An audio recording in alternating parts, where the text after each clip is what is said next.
Can you wait 2 seconds? And then just fix that part.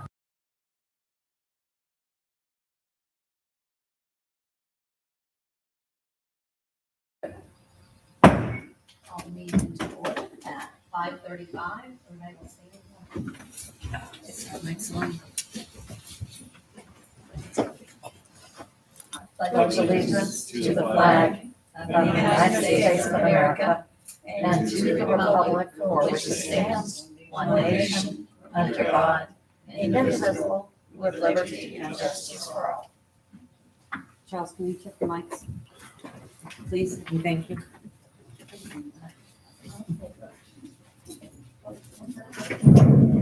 Okay, you're on. Okay. Welcome, everyone. Somebody's phone needs to be, that would be me. I thought I silenced it, but I vibrated that. I didn't silence it. I apologize for that. So that's my fault. Okay, to start with, I do want to share with you, before you have a proclamation. What's happening this week is, and most of you will remember this, we were supposed to, on the 18th, we were supposed to have the workshop, or we weren't, but the school board was gonna have the workshop publicly to discuss, what their plans are. They've had to change that meeting to the 25th, from 6 to 8 o'clock over at the Miller Middle School auditorium. And the reason they had to change that is that they have been called to Tallahassee to kind of, what you would consider, I think there's 3 schools right now that have been approved for this special funding that the legislature is going to provide them. And so they're doing a ranking on Thursday at 2 o'clock. And they have asked anybody that can go to please go. I said I would announce it tonight. And so if anybody would like to go, I plan on going. Charles is going. They would like as much support as they possibly can get, because they really are trying to make a case so they can be as high as they possibly can get in the rankings. We know this is important because we have to do the same thing when we do our Main Street application in October, and we're going to be encouraging everybody to come to Tallahassee. So with that said, they also asked for a letter of support. We talked to them about possibly doing a proclamation, because that way we could all do it. I apologize, I was not here today. I've been running all over Volusia County. But at the bottom of this proclamation, and this would just be basically us supporting their efforts. I think rather than just the mayor, because I know typically the mayor is the one that does the proclamations and signs it, but it should be the mayor and the city commission of the city of Crescent City, and change it to do hereby proclaim our support for Putnam County School Board and their efforts to rebuild the Crescent City High School, Middle School. So we can make those changes in here. And I urge all citizens to support the efforts to help the Putnam County School District. So with that, we've got a copy of it. I apologize for the lateness. Again, this really just, he called yesterday, and this morning, talking to Ashley, said that we would do something. So thankfully, Karen helped with this tremendously. Thank you, Karen. And if everyone has any, if you have any questions or, yes. Okay. I just looked at this proclamation, and I have a concern about it, and this is something that Bobby may want to speak to. It's my understanding, okay, when I look at the proclamation, what you're intending to do with this is to have the city commission support the school district application to Tallahassee for funding, correct? Right. Okay.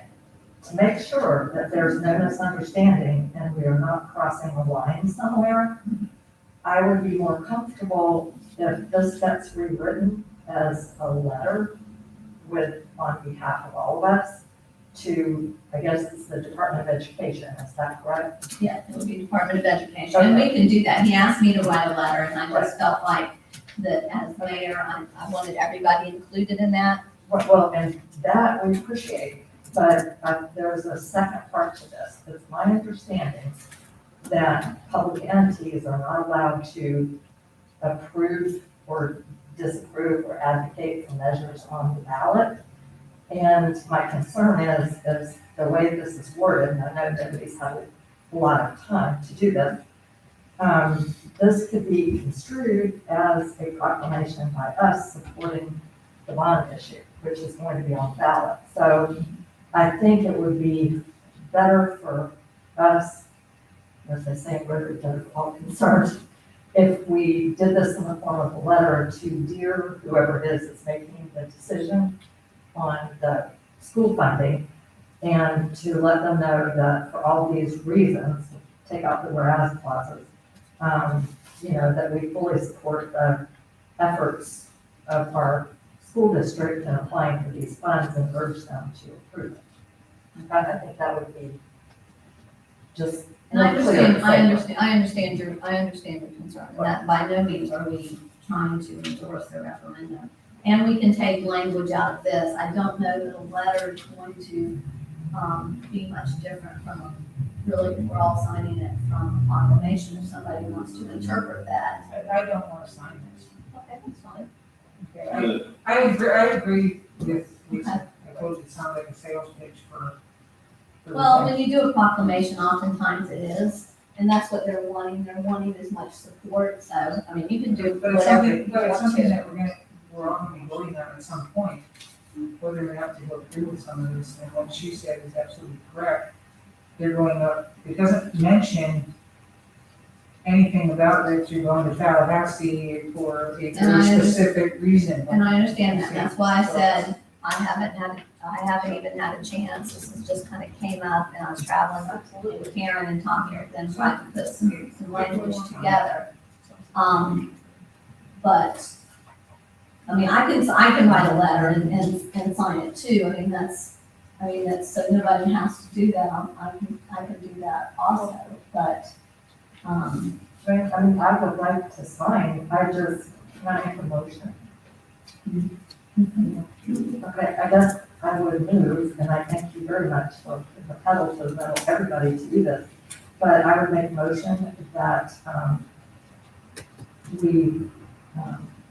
that we send a letter of support, for the department's application for funding, that we address it to, the appropriate entity in Tallahassee, and that any of us who wish to sign it, sign it. okay, they'll have to have it, they have to have it tomorrow, they have to have it tomorrow morning. So, that's the other side of that, they have to have it tomorrow morning. Can we scan it? I'm on it. But anyway, I'm on it. that was my motion, that we just convert this to a And letter. Bobby, if we put it into a letter form, or we say with a letter. Well, the first concern I had was that it wasn't on the agenda. And for y'all to take any action on something that's not on the agenda, I don't think it'd be proper. That's the only thing I have. I guess if a letter gets,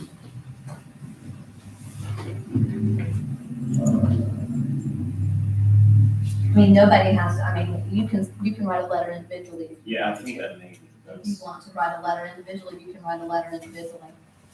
But it has to be there tomorrow? Has to be there, it has to, yeah, they need it tomorrow. Is there an email address to send it to? Yes, Karen, you have Karen has an email So if you could address. give that to all of us, and we can have it tomorrow. We could probably have it tonight. If you decide to take the letter out, we can. Yes, take the letter. Commissioner, yeah. Can we have all our letters transmitted together to the appropriate person from the If you all want to send them to me, I can send them all out in a group and with to that one copies- email address. With copies to superintendent starts here, whoever you think they should go to now. No, that she has the contact, the person putting the package together. Got it, the package okay. together. Sure. You know, and we will, to my knowledge, there won't be really anything that we'll be voting on with the school, the high school, per se, as far as what happens with that. And that's between the school district and, legislature and the State Board of Education.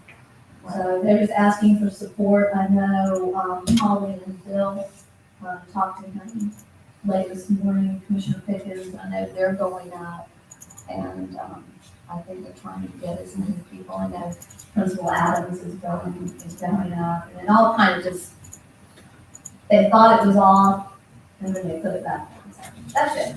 So everybody can write their own letter and give it to Karen. That would be awesome, and show the support for us to get hopefully in a new high school and not have to wait several more years as the ranking. So, thank y'all for your consideration. And again, I apologize for the lateness and, but it was thrown on me. It just so happened we had a meeting and we could discuss it, and I thought it was important that it be brought so that all of you had an opportunity to weigh in on it. So That's actually, Mayor, anybody who's here in the audience or who's listening to us can send a letter, correct? Everybody, yeah, they would like as much, and especially since it's the Crescent City High School. And it's the one high school that serves South Putnam, all of our students here in South Putnam. Crescent City High School, middle school, actually. I know, Mayor Watts can't be there, his son's being sworn in, so he's not able to attend, so anybody wants to go. Okay, with that, do we have any other, public comments? I mean, any other announcements before I open up for public comments? With that, I'm gonna open up for public comments. Please come forward, state your name, state your address. I'm Tracy Eckhart, 109 North Prospect Street. I'm here tonight representing Crescent City Veterans Corps.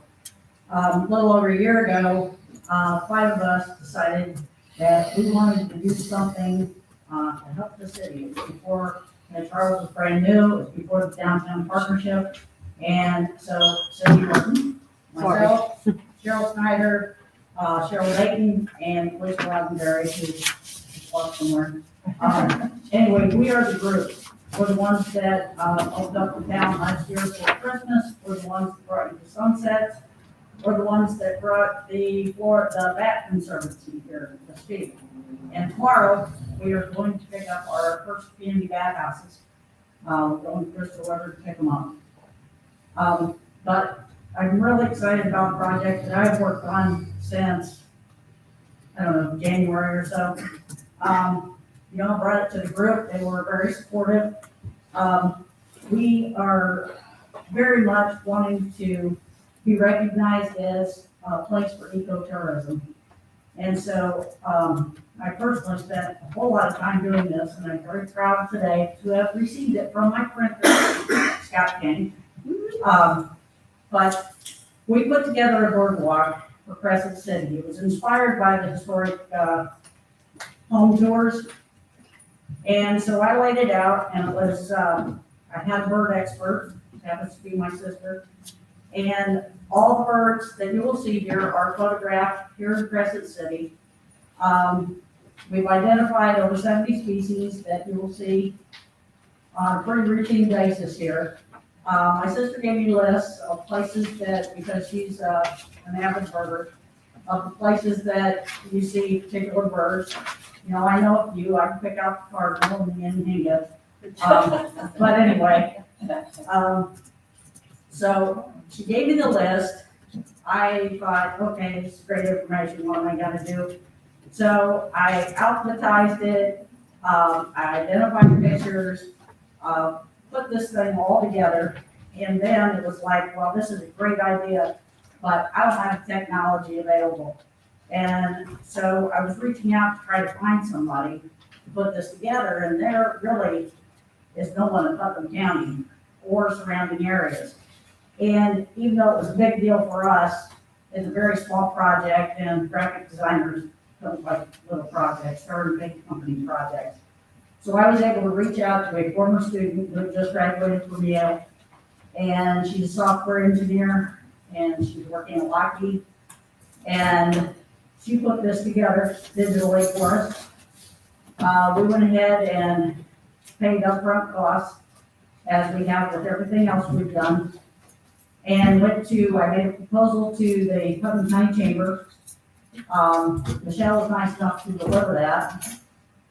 And that really didn't kind of put them over the edge, so I kind of revamped a few things and gave them another proposal, and met with Danny Jones and Julie Linton, Tourist Development Council, and got them very excited, and they have funded this project. So we have 1,000 copies. As a matter of fact, Danny contacted Scott today because she wanted to know when she was getting her stuff. She called me, and I went down, paper covered to pick these up. I think it's a good representation of Crescent City. I think it'll get people excited. There's a legend on the map, as you can see, and you guys all get this copy. You're the first ones to see it.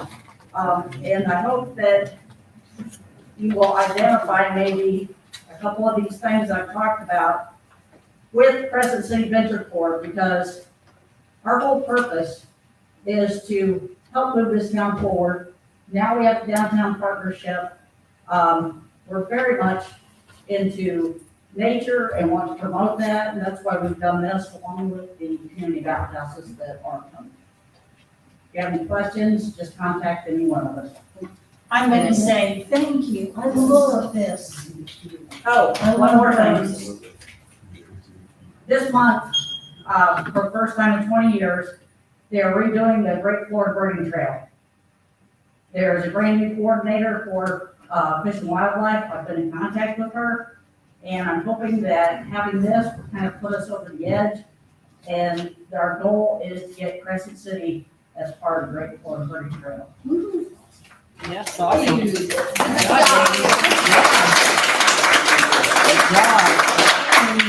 You know, and Tracy, when they were talking about this, the Audubon, all the Audubon chapters that they have, hopefully it'll bring a lot of people here to Crescent City. We greatly appreciate this. Thank you for everything y'all have done. I'm looking for the cuckoo bird. I guess where is that on here? Is it right here at the Resource Summit? Sitting up there. That's what I figured. It's not identified here. I figured the Resource Summit would be for the cuckoo bird. We couldn't get a mirror on the inside of the brochure. There you go. Good response, good response. Thank you all very much for your efforts and everything you're doing for, Who took all the pictures? My sister. They are beautiful, thank you. okay. Oh, you did. Where's Commissioner Banks back? They all got them last meeting. Except for the Well, brown share jay. this, we'll share one. Okay, well, this ain't got me. Oh. I just keep. No, you're not. We're gonna probably he is gonna need another copy of these ordinances, so we have an extra copy. I can print them out. Thank you. Okay, with that, do we have any other public comments at this time? Yeah, I'm gonna close public comment. To our That's me. public hearing, I know something's, Every time I they're touch very it, I'm sensitive, sorry. they're I'm very sensitive today. Training is not touching my. I could probably fix that in 3 seconds. Go for it.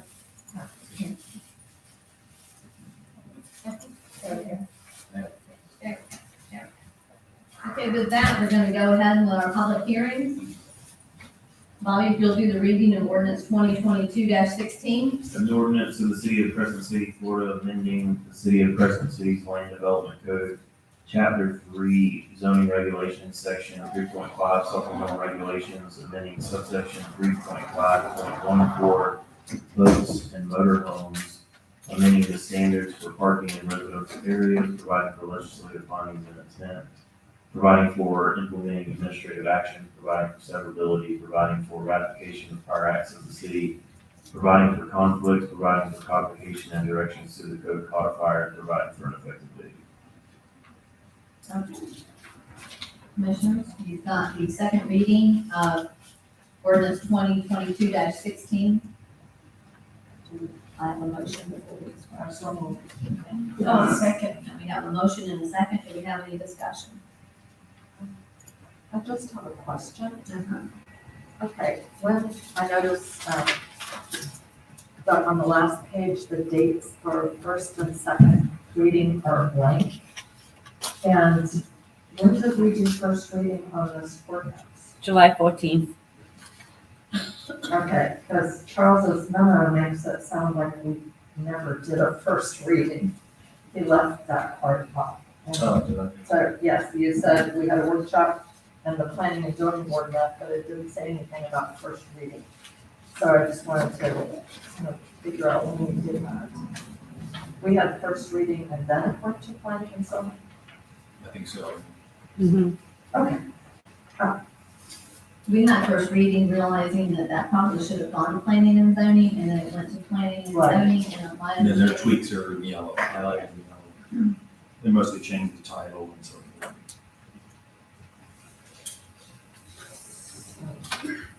After that, do you have any other, questions, any other discussion, or acceptance of their tweaks? okay, so once again, it's changed from first reading, Well, correct? you can.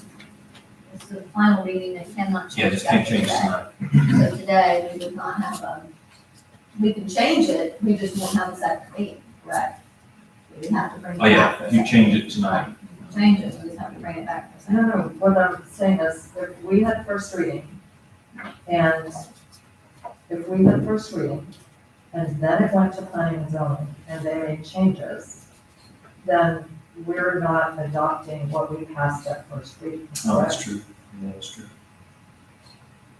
Yeah, that's true. Then aren't we supposed to adopt what we passed at first reading? I mean, Yeah, I don't know. I believe, isn't that what happened at planning and zoning? Putting it at 16th, I think.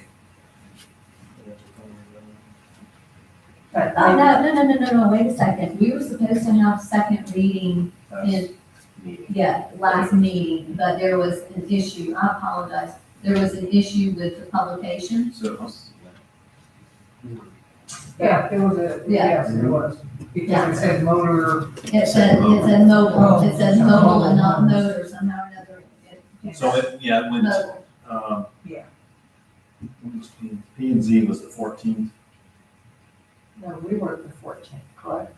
No, it went to P and Z on the 14th. No, you're right. We were the 14th. Did you go to P and Z on the 21st? There was no They didn't have a No, meeting in no, July. yeah, I don't think we necessarily needed it, but when it went to the Pulaski Daily News, it was written as motor.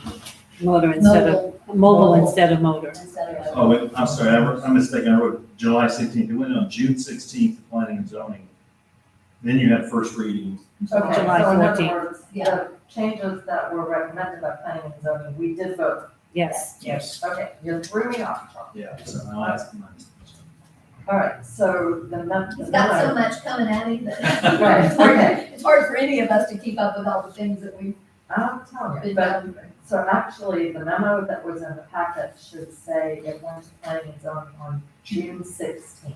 Yes. Because Correct. that's very important, and then we voted on it on first reading July 14th. July 16th. At our regular meeting in July. The regular meeting in July. Yeah. July Okay. 14th. And then we missed last month, we postponed it. Right, so we deferred second reading because of the problem with Yeah, publication. Okay, so we're actually voting on the changes we made on first reading Correct. in July. Okay, just want to get that, make sure we're straight.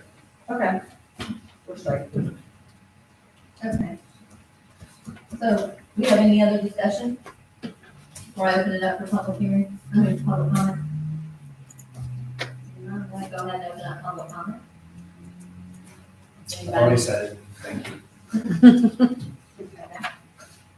Okay, seeing no one comes toward the podium, I'm gonna go ahead and bring it back. So we have a motion, we have a second, all in favor, say aye. Aye. All opposed, nay,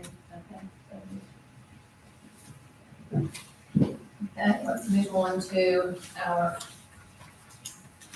first reading of ordinance 2022-17. An ordinance of the city of Crescent City, Florida, removing section 5.5 park permits of chapter 5 of the code of ordinances, creating chapter 21 special events, establishing procedures and guidelines for special events within the city of Crescent City, providing for legislative findings and intent, providing for implementing administrative action, providing for severability, providing for conflicts, providing for codification and directions to the code codifier, and providing for an effective city. So Mayor, this is a first reading of the ordinance. We brought to you at a regular meeting in August. There were some questions about the Class C events, and we wanted more time to talk about it. So rather than workshop it again, I wanted you to be able to discuss and then vote. So that's the reason for tonight's special meeting, is to talk about those concerns there may be for a Class C event. Class C is a smaller event. Let me find the definition here.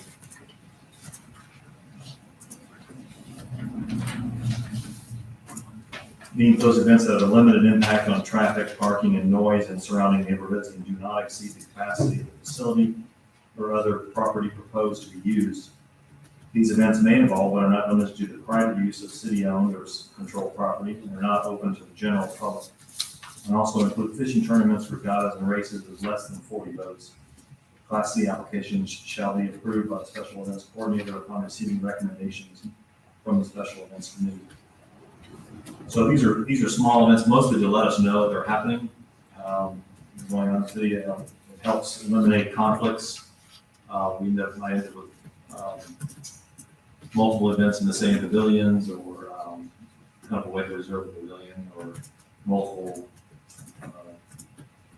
events happening at the boat ramp and so forth. So we do have a $50 fee in there for that, which we could eliminate the fee for small events.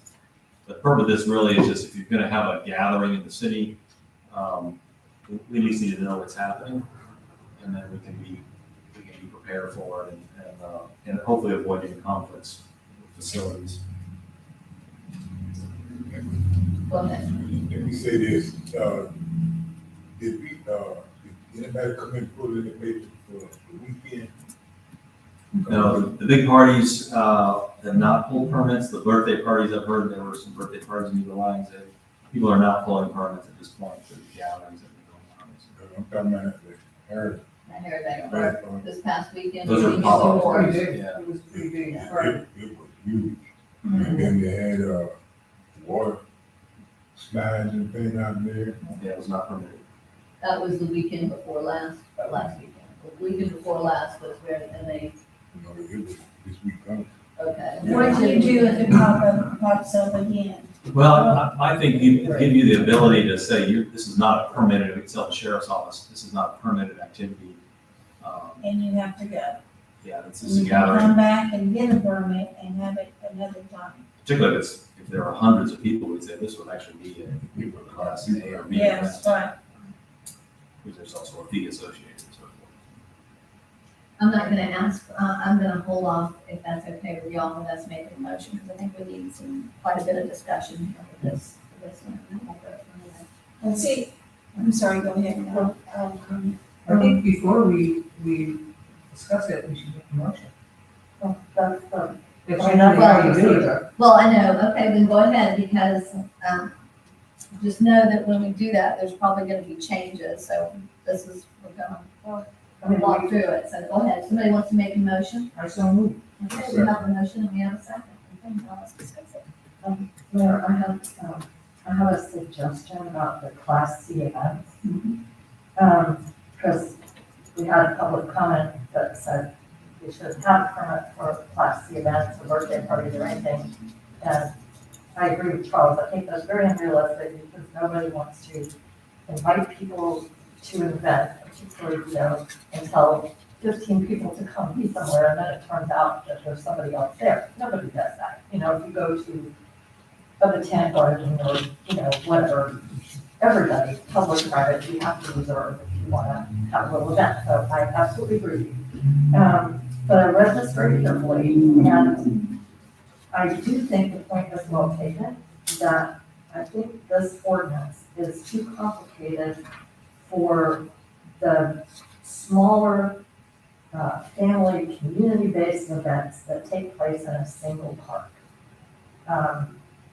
It seems to me that maybe a better way to do this is to have, just keep our park permits for what are truly park permits. And I think it needs a few tweaks, like how many people.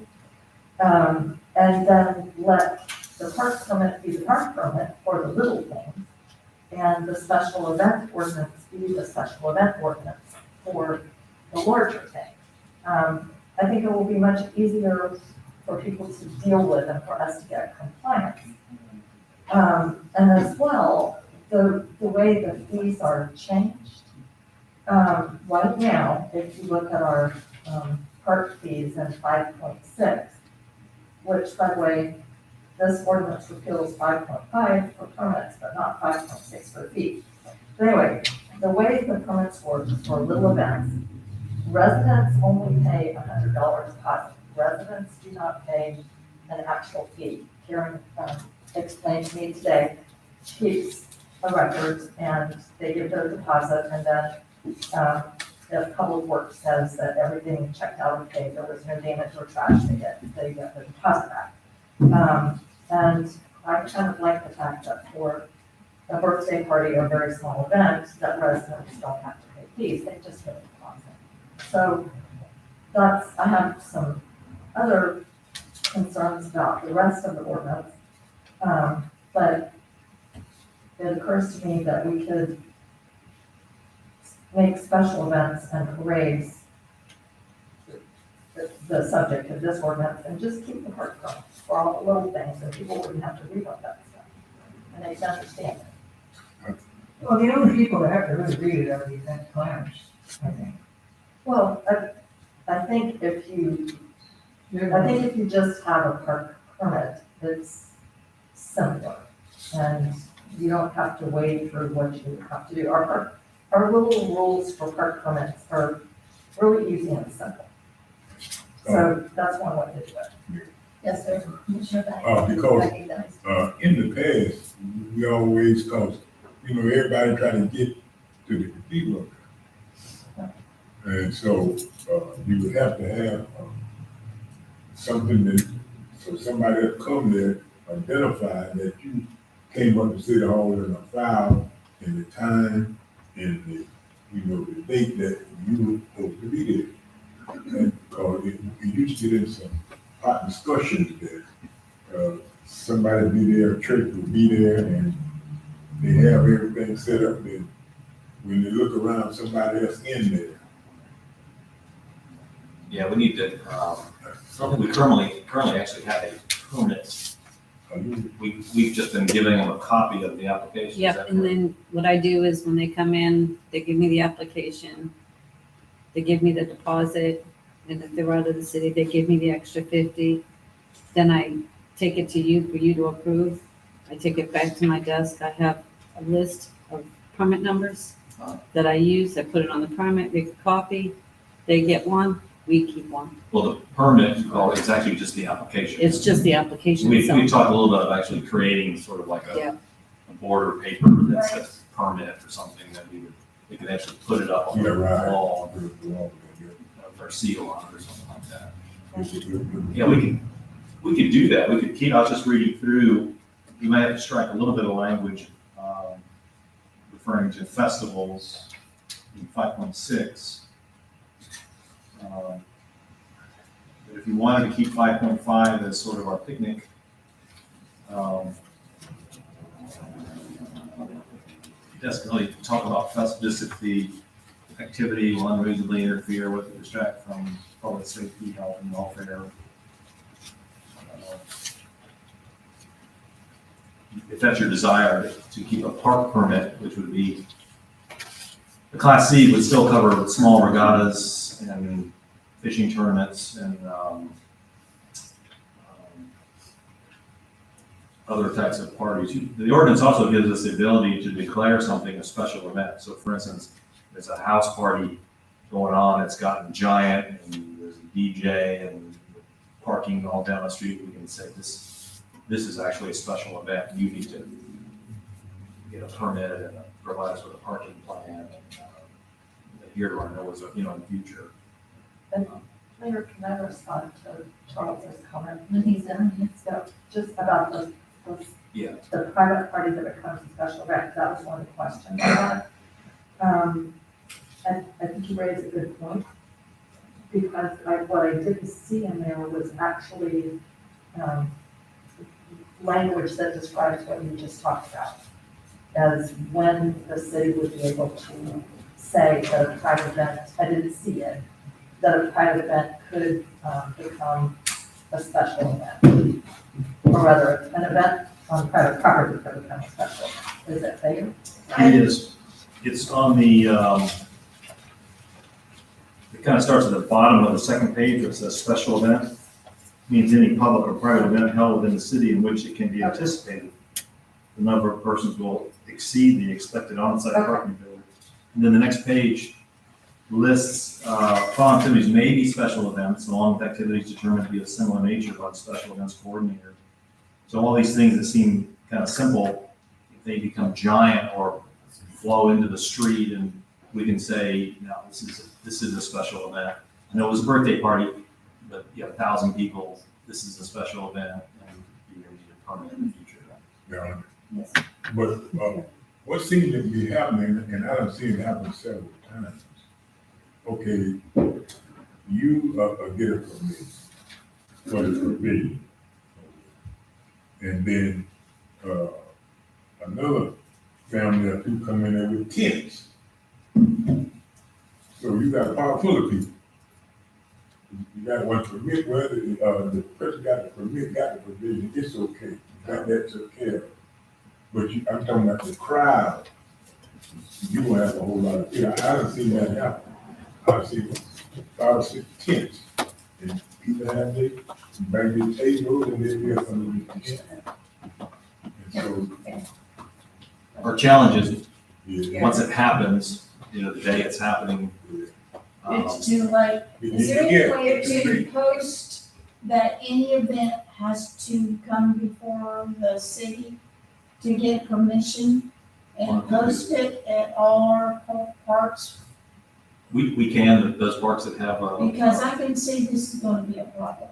we'll have to Or why? promote it on social media. And Yeah, we have to educate people that, if you're gonna, the pop-up parties are kind of a, Yeah. They're not type going, thing. they're not going to come in and ask for a permit. They're not. right. They're just So not what going are we to. going to do? Say, go? Well, that way, we have an established ordinance that gives the sheriff's office that you're in violation of ordinance.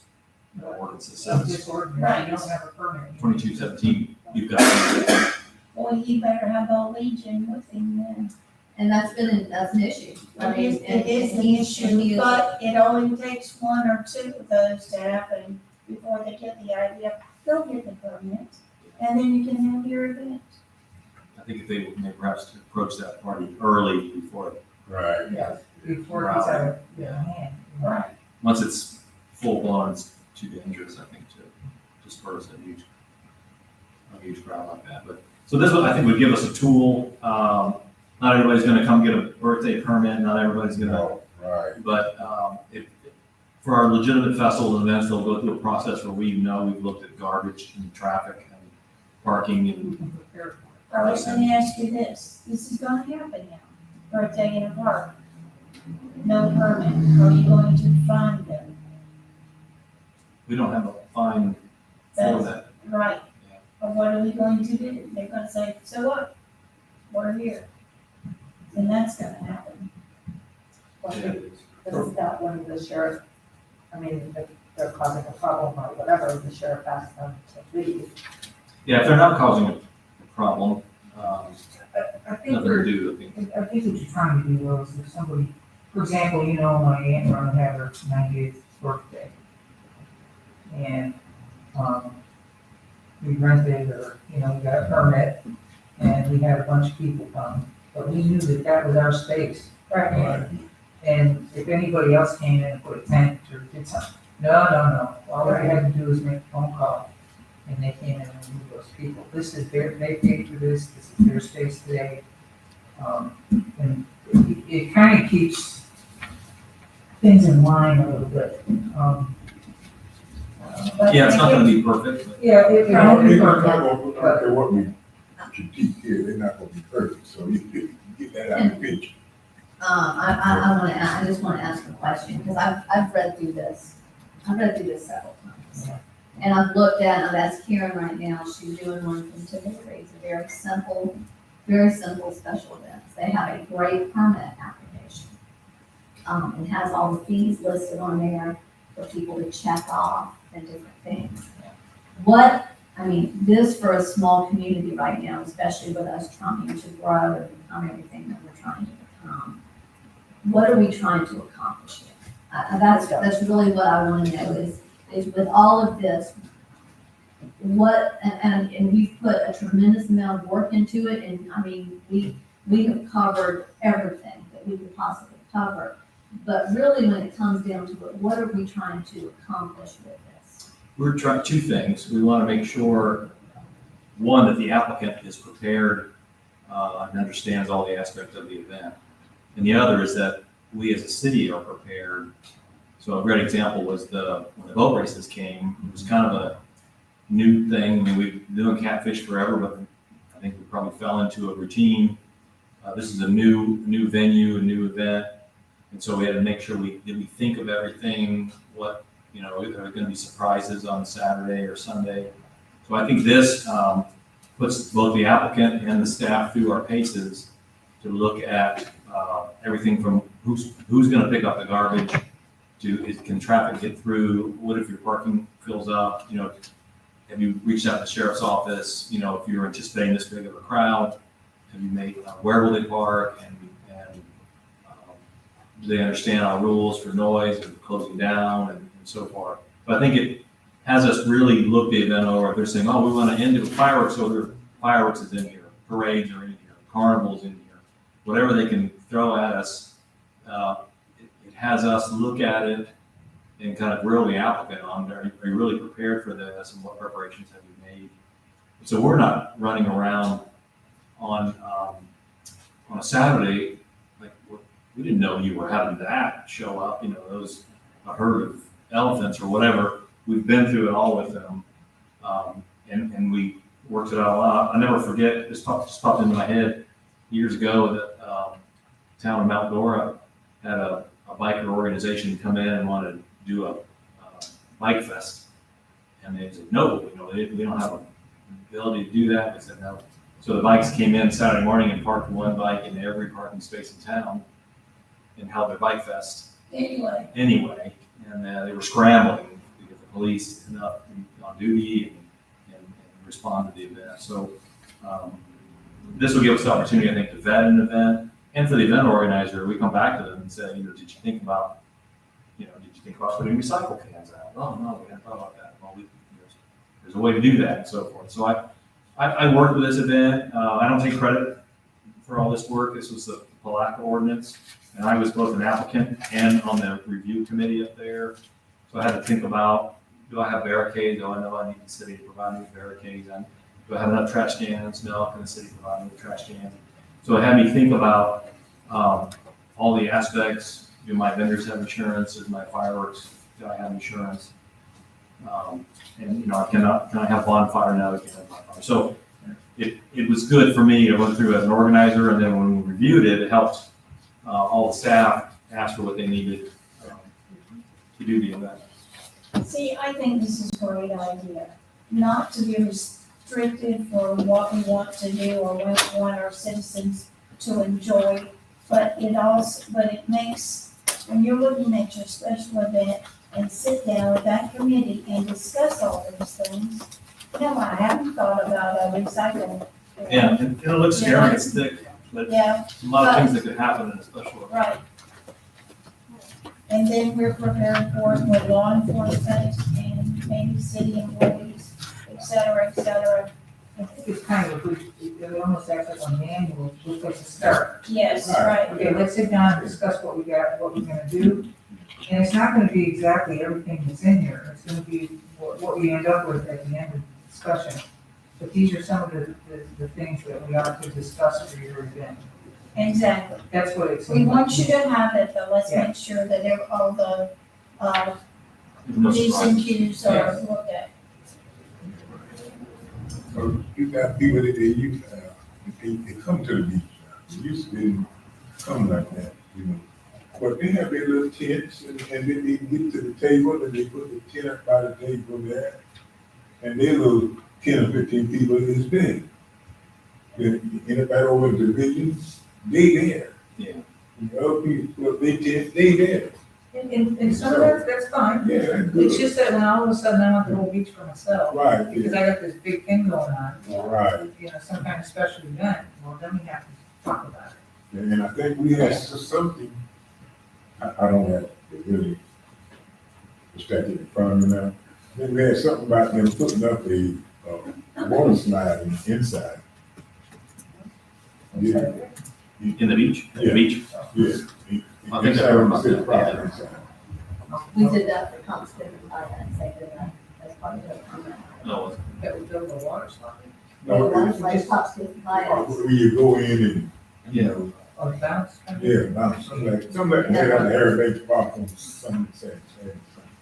But see, we have to make sure that when people are putting those things up, especially in city property, that they have the insurance they need, they have everything that they need. I mean, because we all of a sudden become liable Right. for some of this stuff that's kind of going on. And that's, I think it's addressed in this, as I'm gonna call it, in this ordinance, what you need to be doing to do some of these things.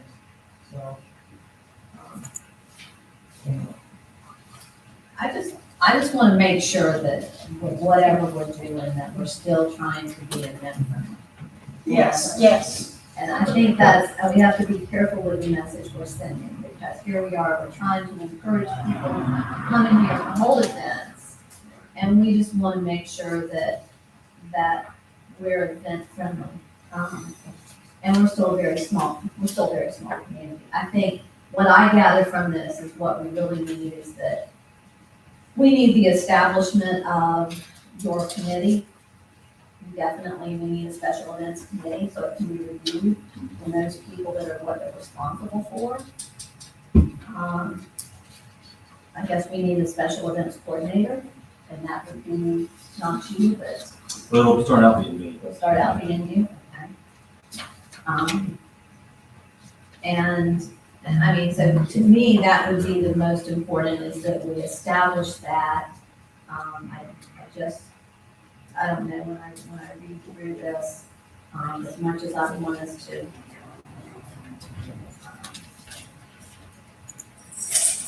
I just think it's a, when you give somebody this, when they walk in and Karen gives them the ordinance, they're gonna be like, what? You know, I mean. But when you they sit need down with someone that's going to explain it, like how many people do you anticipate that you're, a B class, let's talk about that. And then go through the things, because Yeah, the application will be sometimes, much thinner. yes, Like this. sometimes event planners don't think of all the things they truly need. And I think it's put out here not to be restrictive, just to help them plan. That's what I see. Yeah, and this year, you know, being part of CCDC, we're gonna be doing our sunset again this year. And one thing that I really need to sit down with, I was kind of disappointed that everybody parked on the grass there. I would like to see that change.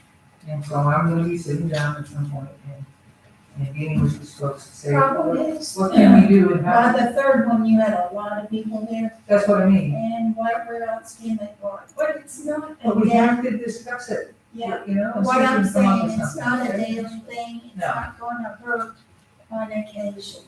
We've always done that. I just wanna make sure that I'm following the rules, right? That's Right. all.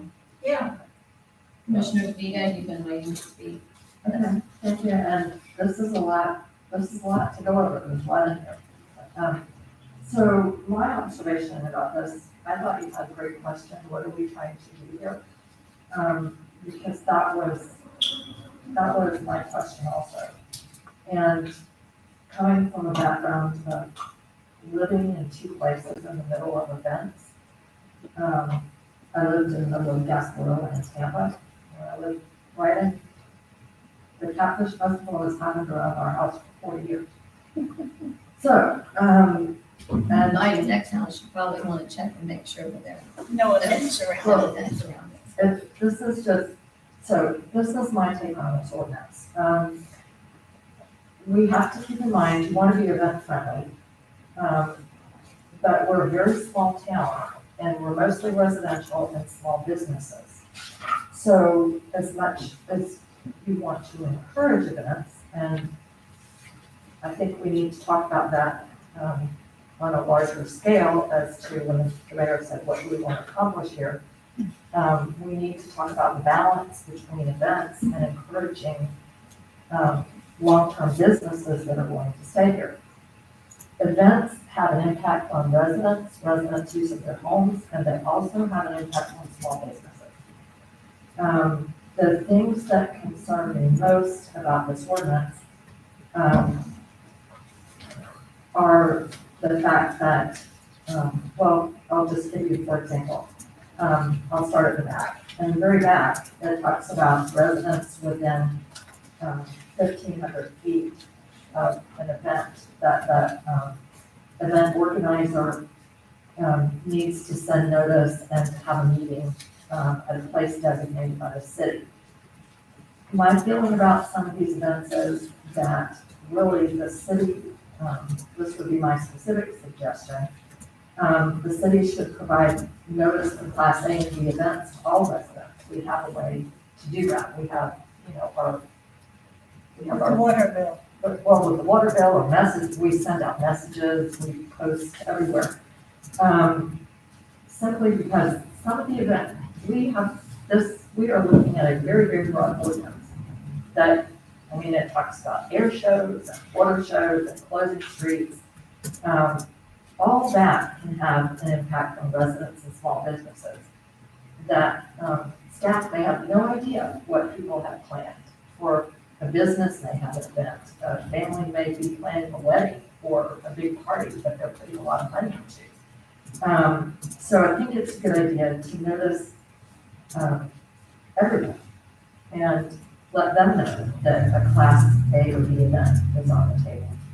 And my observation about the ordinance is, I don't think that people who are planning really big events or, for example, the coffee tournament, I don't think they'll be surprised by any of this because that's what they do. Used to it, yeah. They do, they know about this, and just some specific things, like I noticed in the, it does not seem to me for the larger events that the time periods are really quite sufficient.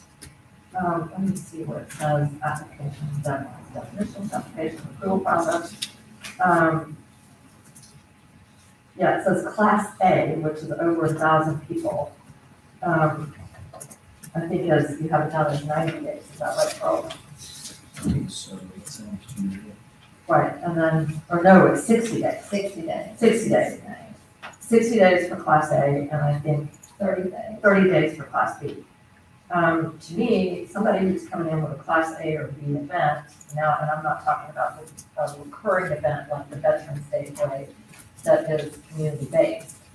And especially when you're saying that the city commission has to consider it at the very next meeting, to me, Class A and B events need to be applied 4 or 3 months in advance. I don't think there's anybody that's going to do a major event like that that doesn't know that they're going to do it and that they need to be applying. I think the time frame in this ordinance is very short, considering that we're a very tiny city and we have to coordinate with the sheriff. I put that in there because I've been in communities where, a great example was that I think I was in Palaca, and we had an opportunity to host the Clydesdales.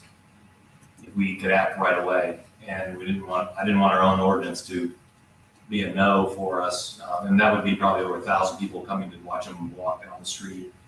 So in other instances where we've attracted a festival to move to the community, and the time frame is very short, they're organized, they just needed another site, and we could accommodate them, so I just want to give us the ability, it's doubtful a very large event will wait till 60 days out to apply, but in the event something flops in our lap, I would hope we could say, yes, we didn't prohibit our own selves, and that would be great, but we need 90 days, I'm sorry, and have to turn them away.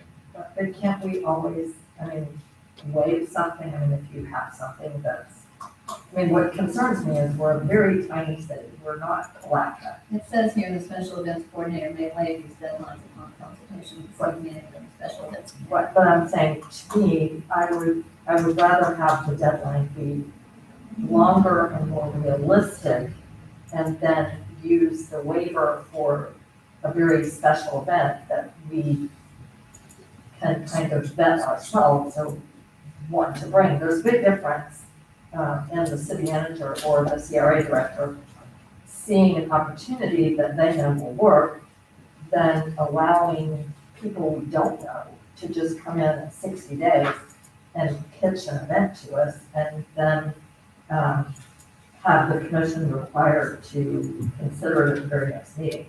I think it makes more sense if it's waivable to have a longer, more realistic time.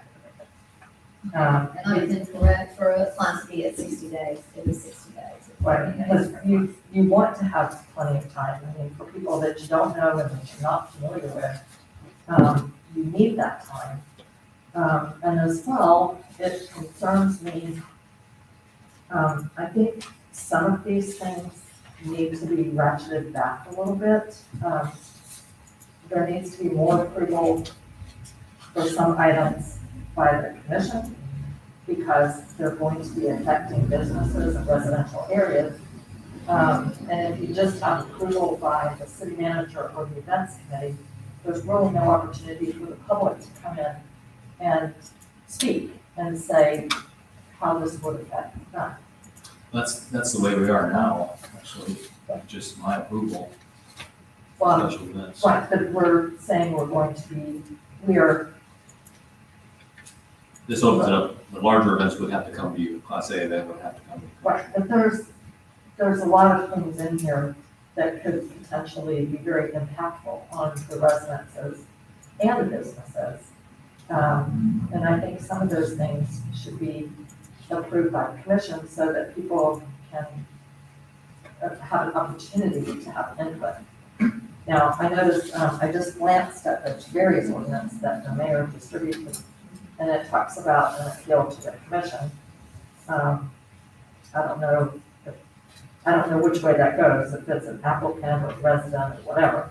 But I think that, to me, I think this needs a little tweaking. We are much smaller, we're a fifth of the size of Palatka, and every single one of our parks abuts a residential area or a commercial area. And so I think we have to be mindful that we need to give avenues for residents to look at these things and have input. Which items are you referring to? Well, for example, some of the events can go until 10 o'clock or midnight. I think anything that goes after 9 o'clock at night should come to the commission. It's not common for us to have late night events here.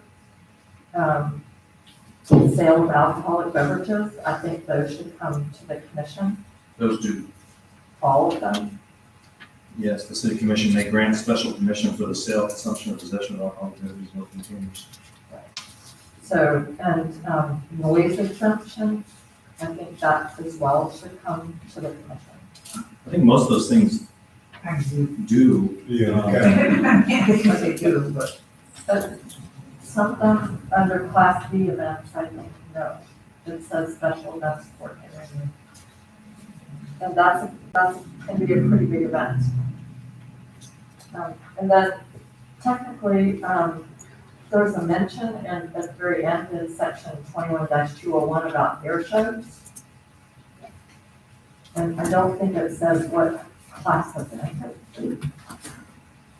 I don't know that you would, it depends on the size of the air show. Is that correct? It depends on the size of boats, there's. The attendance, yeah. Attendance. Expected attendance. Yes. Right, but an air show can have, I mean, regardless of how many are attending, an air show has its own set of impacts. I really think we've been managing the activities that take place in Crescent City fairly decent already. And we don't need a whole lot of QT, can QT can plumb out of here. I'm just, and it also in here, it says that, about, I guess, the only people that can submit the documents is a registered Florida corporation. Has in there the Florida corporation, and I do know that, we do have other people that come in. I believe even, possibly over here in the boat show, some of those were, some of the sponsors. The yacht club's a corporation. Yeah. So it would be the yacht club, so it was the yacht That's club. for about accountability. Yeah. We gotta go after somebody Yeah, we, when it's all over and we we want them to carry, be. how much insurance does carry for CCBC? It's quite large for our events that we put on. Most of them probably. Typically, it's a million It's dollars. typically whatever a the city million. requires us to carry. Yeah, typically it's $1 million. Whatever we carry, whatever they require of security, I know that's what the yacht club does. I mean, I don't mean to be speaking out of turn, but. That's It kind of does the hold someone standard. accountable. That's kind of the standard, $1 million. Okay, well, we have some work in front of us. I mean, we can do all of this, we can piece it together and kind of say, this is what we feel is most important for us to put into, a special events ordinance. I know that you say in the committee, You want to be ready to speak? no, I'm asking the commission what their pleasure is right now. How do we want to do this? Well, we can go through it line by line, and go through it paragraph by paragraph, but.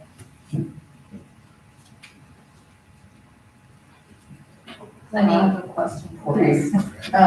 Do you want to ask? Okay. To me, I think this has ways to go. Do you want us to look at the various ordinance? No, I just gave that as, I just pulled that up. It's a larger community than ours. It's a smaller community that's still trying to establish itself. And that's all. I really liked more than anything their special event permit application. If you look on there, it's got a lot of the questions that Charles, that they put in here for the applicant to be able to, and then it also has the trash pickup, $85 an hour, so, But it also says that it's, if this farm is in use, if the attendance exceeds 300 people a day. well, So we what don't have happens to, with everybody else? well, we don't have to use this. This is an example of some things that they put in here that we can put into ours. Of course, we wouldn't copy this. Did you create the form? Remember we made a Crescent City version of the form for this ordinance, the application itself. The one that we use now? No, the one we did, I gave you the forms that convert this to a Word document and let's make our own version of it. Did you finish that? Of the whole ordinance, or It was just, the Palaca application that goes with the ordinance. All the lines where you fill in your information, you put our logo on it, and change to customize it for I us. don't remember doing it. See if you have that in your file. It's only a 2 or 3 page application, similar in nature. It's been suggested that we take Class C out of here, and if we take Class C out of here, how do you want to address Class C? Or those type of events, do we just want to? Well, up to Mayor, my suggestion was to not repeal the park permit and to, out of Class C, to make it clear that a small event, and I honestly don't know what the number of people would be, a small event that's limited to one park would just require a park permit. And that A, B, and C would all be a different category of special events. And then that way, you would keep 5.5 for just a plain old park permit, and you would have 5.6 with the fees that would apply to 5.5. It says in here in 5.5 that special event charge less than 50 people, so it already says in here special event less than 50 people. So we have to do that maybe for a park permit, change that verbiage in that. You know, that's in the fees. I think that's right. That's in the fees. Right, because to separate, basically to separate, take out park permit and make this just apply to a special event that covers either larger than 50 or multiple locations. Charles, the answer to your question is I have in notes that the commission did not want to use placas because it was too broad.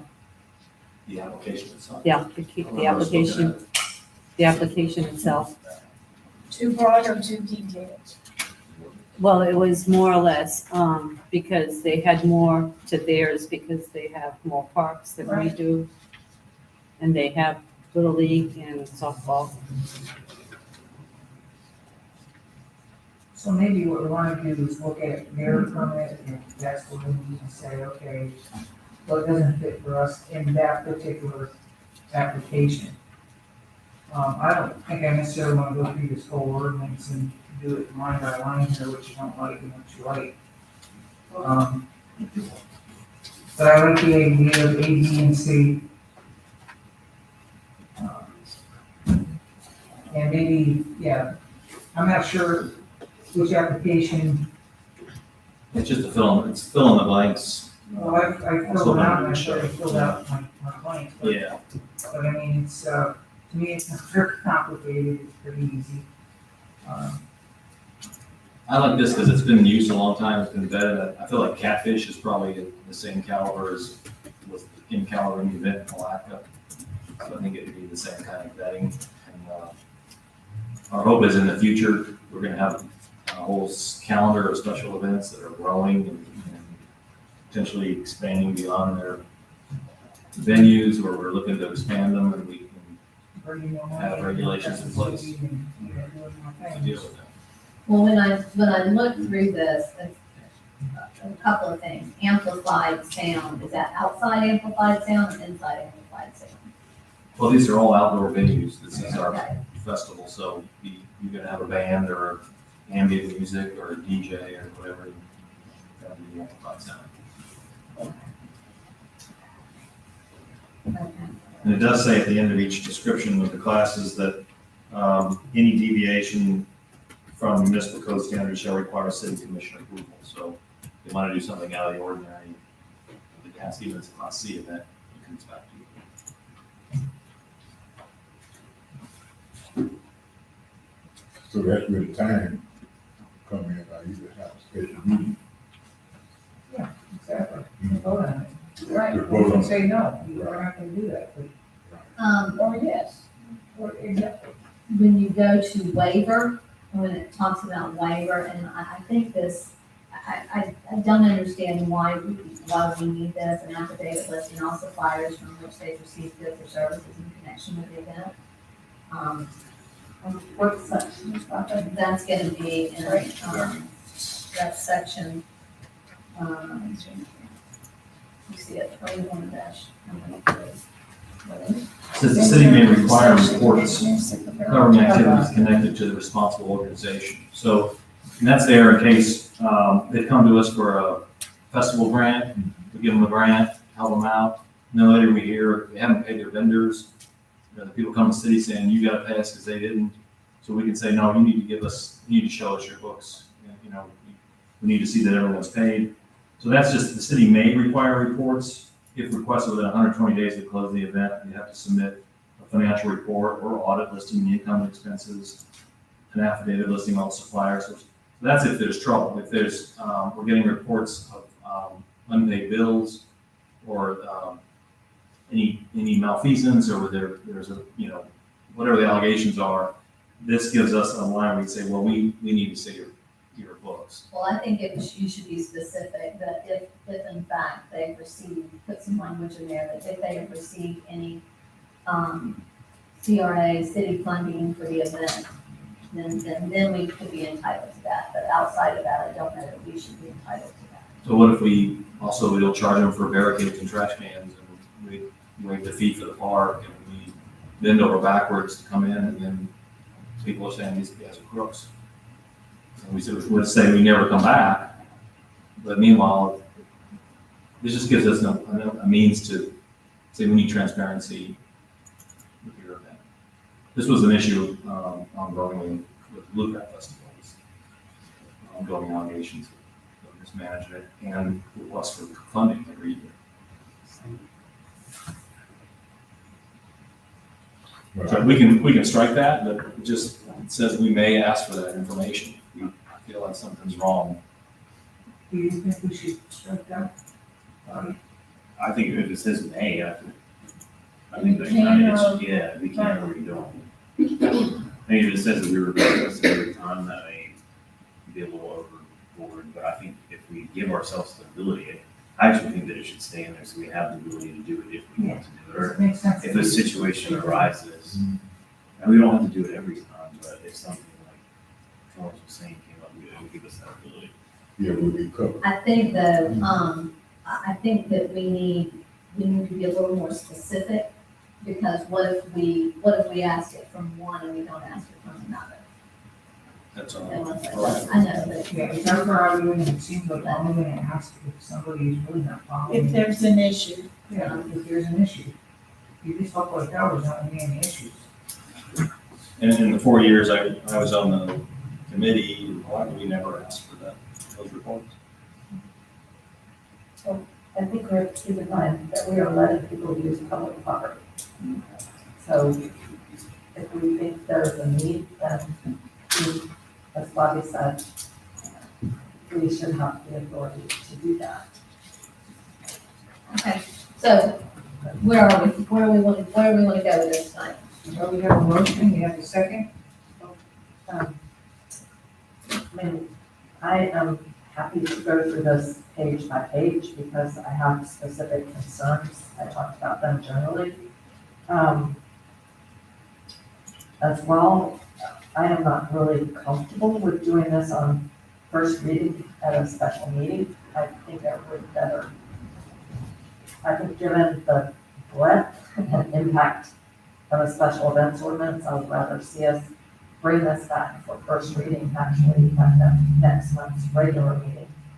Well, tonight was for this purpose, to go through Well, this. I'm aware of that, but you've said before, special meetings are special meetings, and people, the general public does not have as much of an awareness of special meetings. And some people missed a regular meeting last month because we changed the date from Thursday to Tuesday. I got a couple calls about that. But I do have, I made a list, I have some specific concerns. And if we go through it page by page, I don't think we do line by line, but we could do page by page. Let's do it.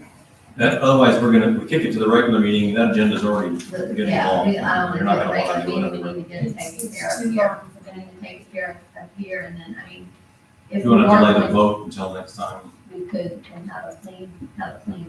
But I'm ready to go over. the- Okay, Commissioner DeVito, let's start. Okay, you want me to go? Can you make a motion, please? Take 5 minutes. You need 5 minutes? Go ahead, I'll adjourn this for 5 minutes, recess for 5 minutes. Good catch.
says Class A special events. Where, 1, 2, 3, 4 lines down where it says hours of operation shall be no earlier than 7 a.m. Then it says no later than midnight unless approved by the city commission. I would make that 9 p.m. I'm not familiar with any midnight events around here. Especially, I mean, we're talking about tiny little Crescent City where people trying to go to sleep. You've got fireworks, and if they do them during the It'll go off till summertime, 9:15. they don't even go off until about 9:15. So, But usually doesn't red, white, and blue come to us? We're not just, Basically, it says everything has to come to us, For A. for a special event. Well, everything would have to come to us for that. but I would, so since it's coming to us anyway, I would cap it at 9 p.m. And obviously fireworks would be, an easy exception to make. If anyone else is uncomfortable with midnight, we do 11 p.m. I'm not uncomfortable with midnight, really. I'm not uncomfortable with midnight either. I am not also. So midnight is fine. So basically you're saying that the average festival that comes here, that we're telling them they can do whatever it is they do until midnight, even though it's across the street from residences, with the attendant traffic and whatever. You make it sound like it's gonna happen every Friday night. It's not. We might have one special event. Let's say a boat parade at Christmas or something. That might, go a little bit longer, and of course, I've seen them down I've seen them in St. Pete. They go a little longer, and then you do the tiki truck through the beaches. And they go on all night, but I guess what I'm trying to say is, I don't think midnight we're probably not gonna see that many special events that are gonna hit midnight. Usually 9 or 10 o'clock. And I think if we were to do But if- anything, the earliest would be 10 o'clock, because then our noise ordinance doesn't go till 10 Yeah, o'clock. to 10 o'clock, and then, 10 o'clock. so this is a special permit. Yes, but I think that it's reasonable to have people wrap things up Okay, by 9 or 10 o'clock unless there is a very special reason. right now, the commission, your other four are in agreement to keep it at 12. Okay, I mean, it's gotta come to us anyway to be approved. And basically, all it does is open the door for a special event that may have to take longer than 9 o'clock. Put 9 o'clock in there might be a special event, this is, well, hell, I'm not going to Crescent City. Geez, I gotta go to bed at 9 o'clock. in Crescent City. So, well, I'm just trying to be considerate of the taxpaying citizens who need to get their sleep and go to work. And I think it's easier to raise a limit than to lower it. Because we're giving permission until midnight. Okay, unless approved by the city commission. Now, is that something that we could change approved? Keep midnight in there unless, Well, I think it can stay there if you want to do a Class B, which does not necessarily come to the commission, and make that 10 or 11 p.m. And then, again, if they want to go beyond that, then they have to come to the commission for approval. So if you want to make Class B and C, C is already 10 p.m. You can make B 10 p.m. And if they want to go to 11, then it has to come to the commission. Anytime they want to deviate from what they're allowed, it has to come to the commission. So if we can make B, as a compromise, make B 7 a.m., no later than 10. I can see if we do a street party, a block party, we'd probably go to 10 p.m. Particularly in the summer when it's dark, then it'll be dark till 9:30 almost.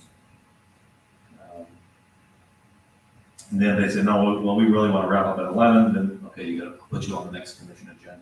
You can ask the commission for permission to do that. So what in the Class A, what we gonna? We leave the Class A the way it is. Just leave it. And leave it like it is, But okay. let me ask, Because you're gonna approve that event anyway. let me ask you a question, Bobby. Because the language in here says no later than 12 midnight unless approved by the city commission. So we see an event that comes before us, this is basically not, is that giving us the ability to reduce those hours? Or is it only giving us the ability to approve a later hour? I would think the way that it's written out, it sounds like it's giving you only the ability to make it later than. Okay, so can we change something? But you have to approve the entire event in Class A. I understand that, I understand That's that. up to. And you can say, we want you to shut down at 10 o'clock. Okay, but Bobby just said that. Because of the way it's Right, written. but the way it's written, we are authorizing them, we can only go later, not earlier. So if we see an event that is gonna have, so say they're gonna have alcohol involved, and we just want them out of there by a certain time so that you see a potential problem, Bobby, is that gonna give us the ability to say, you know, yes, the commission's going to approve it, but we feel that maybe based on residents' input, that we want to reduce those hours to 10 o'clock. That, to me, the way it's written, does not give us the ability to do that only, and somebody could argue that. Am I incorrect? So maybe we just need some new verbiage there, keep it at 12 midnight.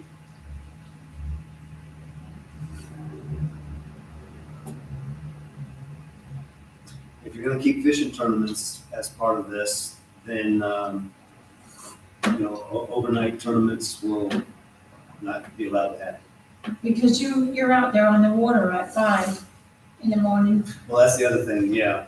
right? But crappie at night, I know crappie at night, they don't even go out until 7:30 and they'll stay out there until 4 or 5 in the morning. And they'll be coming into the park at 4 or 5 in the morning if they were to do a crappie at night or a fishing tournament at night. Well, that can be approved. That can be approved. It can be Right, approved. that could be, I mean, we could Yeah. take care of that. My question goes back to, Bobby, do we have the ability, the way it's written, and us and somebody not argue that we could, if we felt like it needed to only go to 10 o'clock, it could only go to 10 o'clock? What, is there talking about Class C or all? Yeah, Class A, we're on Class A right now. If you look at 22-201, which is application for special events, time for submission and contents. The special events committee, look at item 3, you go down, what it is, it would be the next page after where the section starts. Number 3, proposed event is determined to be a Class A event, and the coordinator shall schedule an events committee. And then they prepare a written report which specifies concerns held by the committee regarding the impact of the event on the city department or city services, any concerns regarding the ability of the city to furnish available services, specific recommendations, number of employees, and detail any offers made by the applicant to modify the application, and so forth. And then the report shall be forwarded to the city commission. All applications for Class A events shall be considered by the city commission at the first available city commission meeting after the special events meeting. Before granting an application to Class A event, the city commission must find that the proposed event will not unduly adversely impact neighboring businesses or residents. The proposed event will not present an unacceptable risk to the safety of the public. Will not generate unacceptable levels of noise, taking into account the location at which the noise will be generated, the time of the noise will be generated, the impact on those affected. Proposed event will not exceed the ability to provide necessary services, and so forth. So you can look at it and say, well, we think because you're selling alcohol and it's a dance thing or whatever, that we wanted you to close at 10 o'clock. And you have that ability. What in order if to we, grant I understand that. what if we wrote something like hours of operation shall be determined based on the event and approved by the commission, and take the whole no earlier than 7 a.m., no later than 12 midnight unless approved by the city. Just determined by the event. So if a boat fishing tournament comes in, they're gonna have different hours than, what else, whatever comes in. Does that cover everything, and that would put the commission in charge, right? Because that's how we Yeah, I want to think do that it. would be. Because I feel like, I understand what you're saying, Charles, and you're absolutely right. We're kind of contradicting ourselves because we're saying here that we have that ability, but here it's saying unless approved. So someone could come in, and I believe they could argue 12 midnight. And it says 12 midnight Yes. unless approved. No later than 12 midnight. No later than 12 midnight unless approved. So they couldn't say, we want to go to 1 o'clock. No, they could go to midnight, but if we're Right. saying that they wanted, we're saying, nah, we really think you just need to go to 10 o'clock, they're gonna go, yeah, but it says right here, no later than 12 midnight if I'm allowed. So you can't go later, you can stop you earlier. If you look at F, the next page, the city I mean, commission I shall don't approve the wanna, permit. we don't need to fight Subject about, to I mean, conditions. to argue about this, I'm not fighting, I'm arguing. But I just wanna make sure, the body, that we have that ability with the language as it's currently. I just gave you some. I mean, I think you, Yeah. you ultimately, I do like Commissioner Burke's Yeah. recommendation, but I do think that you would be fine if you told somebody, because then you say, all right, if you're not gonna stop at 10, then you don't get the permit. See you next time.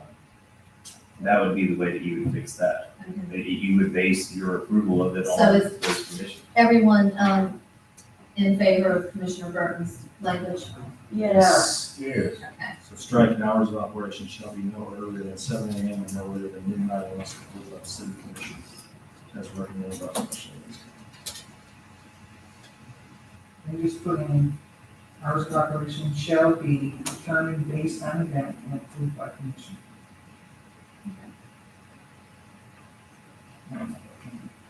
I see that. When city manager, it says means chief administrator, do we want to keep that in there since we're slash city manager? What do we want to do with that? If we're trying to change the chief administrator. Up above where it says city manager. It's just a definition, it just says. Okay. I don't think it matters. Just trying to be. Okay, Commissioner DeVito, do you have anything else on this page? We're gonna do the same, we're gonna have the same language in class B, everyone in. Strike it in B and C as well. Yeah, and you can put that in there, because again, you know, I forget about the people that fish, we do have quite a few fishing funds. Okay, but then class B and C, the hours are approved by the special events coordinator. And again, I would say if you're going to be operating outside the hours of 7 a.m. and 9 p.m., then that approval should come from the commission so that the community has an opportunity to comment. I still think that. I mean, 9 PM is too early, bro, Too early for what? to end things. For what? It may not be too early for you to end things, but for a lot of people, 9 PM is early. Okay, but I think the residents and the businesses should have the opportunity to give their input. They're the people who live here and pay taxes and need to have some reasonable Well, control then what over. you're basically what saying goes then is on around that the class home. A and class B, both should be brought to the city commission. If they're gonna be after 9 o'clock at night, I would say yes. I feel like, No, we Go can't, ahead. we can't do whatever somebody thinks, that's crazy. That's crazy, it should be determined, By the special events coordinator. yes, it should be. Okay, So an unelected person who is not required to get any comment whatsoever from the public will just arbitrarily decide how loud events can be and how late they can be, no matter how much they affect tax-paying businesses and residents. We've already had someone come to us and complain about noise and that they are thinking of moving out of town. And if you think that events like this might not impact people similarly, you are mistaken. I think if something is going to go after 9 o'clock, it should come to the commission for approval. And that way, the public may comment. the earliest I would say is if it goes after 10 o'clock, it would have to come to the commission. Yes.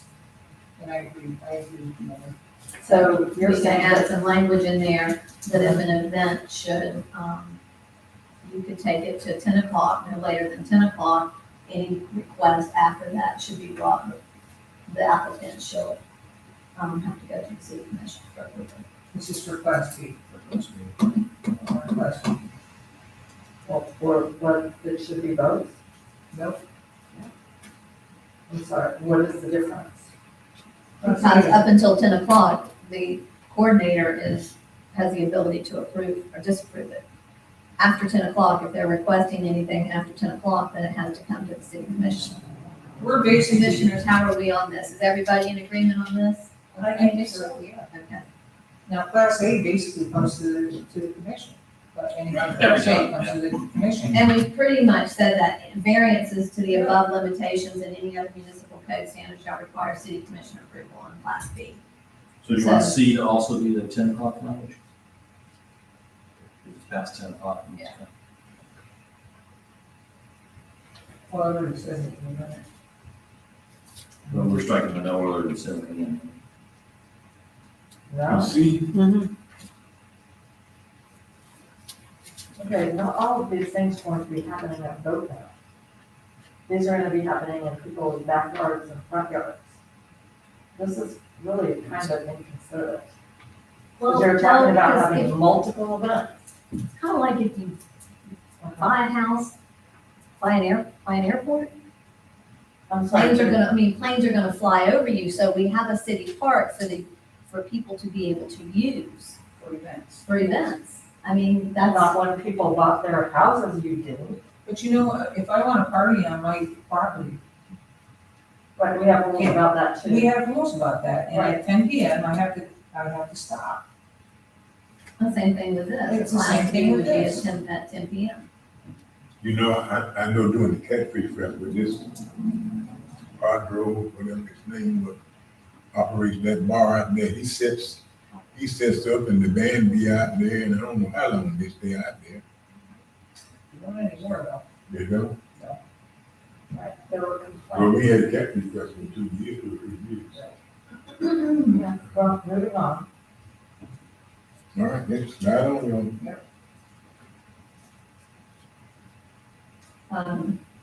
I just have, we've got in here approved by the special events coordinator in several places. These are just grammatical. Several places we've got on lowercase and other places we have on lowercase, so we just need to be consistent throughout.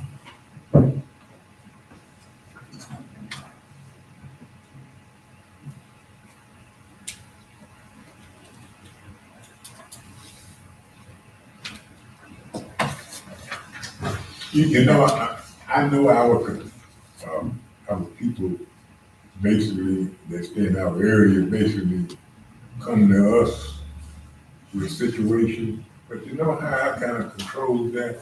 I say, well, come to commission meeting and bring it up. And see, then when you get that phone call about every little thing that takes place, if you have it, and that's why we don't have nobody in the bleachers. I'm not bleachers, I mean, in the ordinance out there, because they're calling us. But have them come to the meeting and bring before the whole commission. I think that would be the more efficient way to do it. And now you get some of that burden, all the phone calls, you don't mind it now, because when somebody stop me on the street and ask me about something, I'm so glad to come in and talk to them about it. But I also, in my closing, I tell them, I said, come to commission meeting and bring it before all of us. And big time they agree.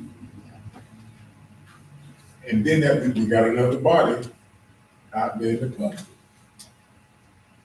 Our chair will stop being there. Okay, so is there any other changes you have on page 2? Anybody has it on page 2? Commissioner DeVito, do you have any other changes on 2? I do want to. Okay. We move on to 3.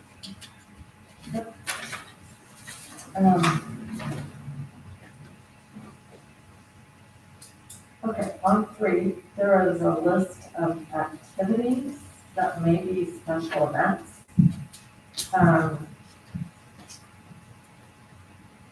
My thought was that 4, 5, 24, and 29 should be removed when it's 50 or fewer attendees and the event will take place at a single park.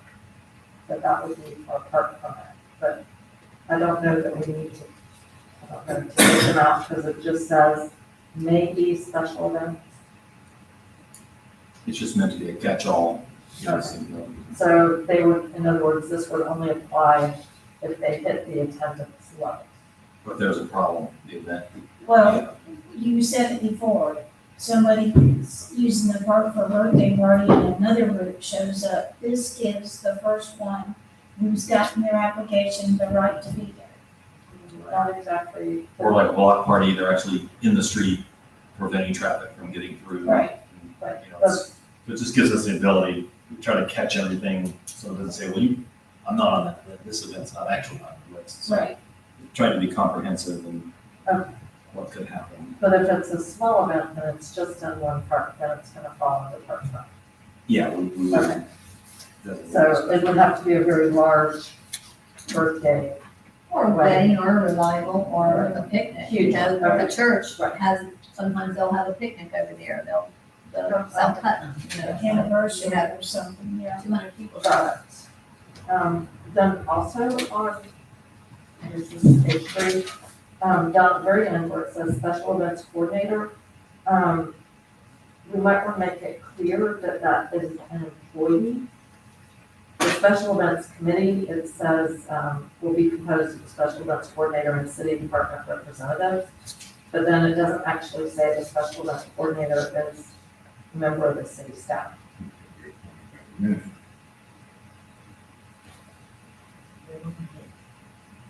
It says that it's, coordinating of city department representatives. And then what do you want there? That means people that work for the city, that might be involved with the event. Right, that's the special events committee. It doesn't actually say, under the definition of special events coordinator, that that will be an employee of the city appointed by the city manager.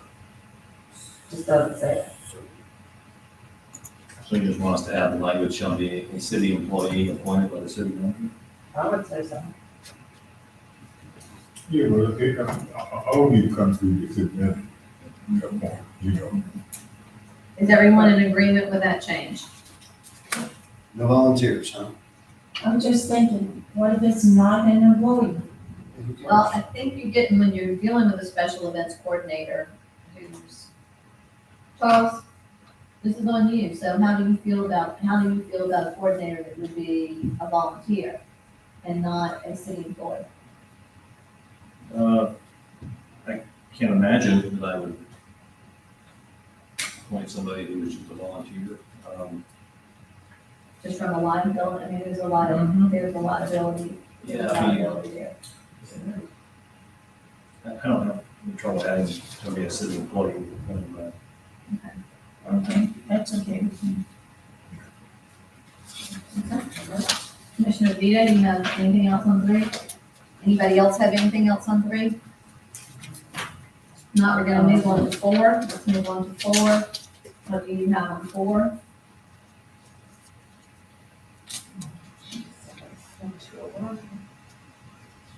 Commissioners, does anybody else, while she's looking, do you have anything on 4 that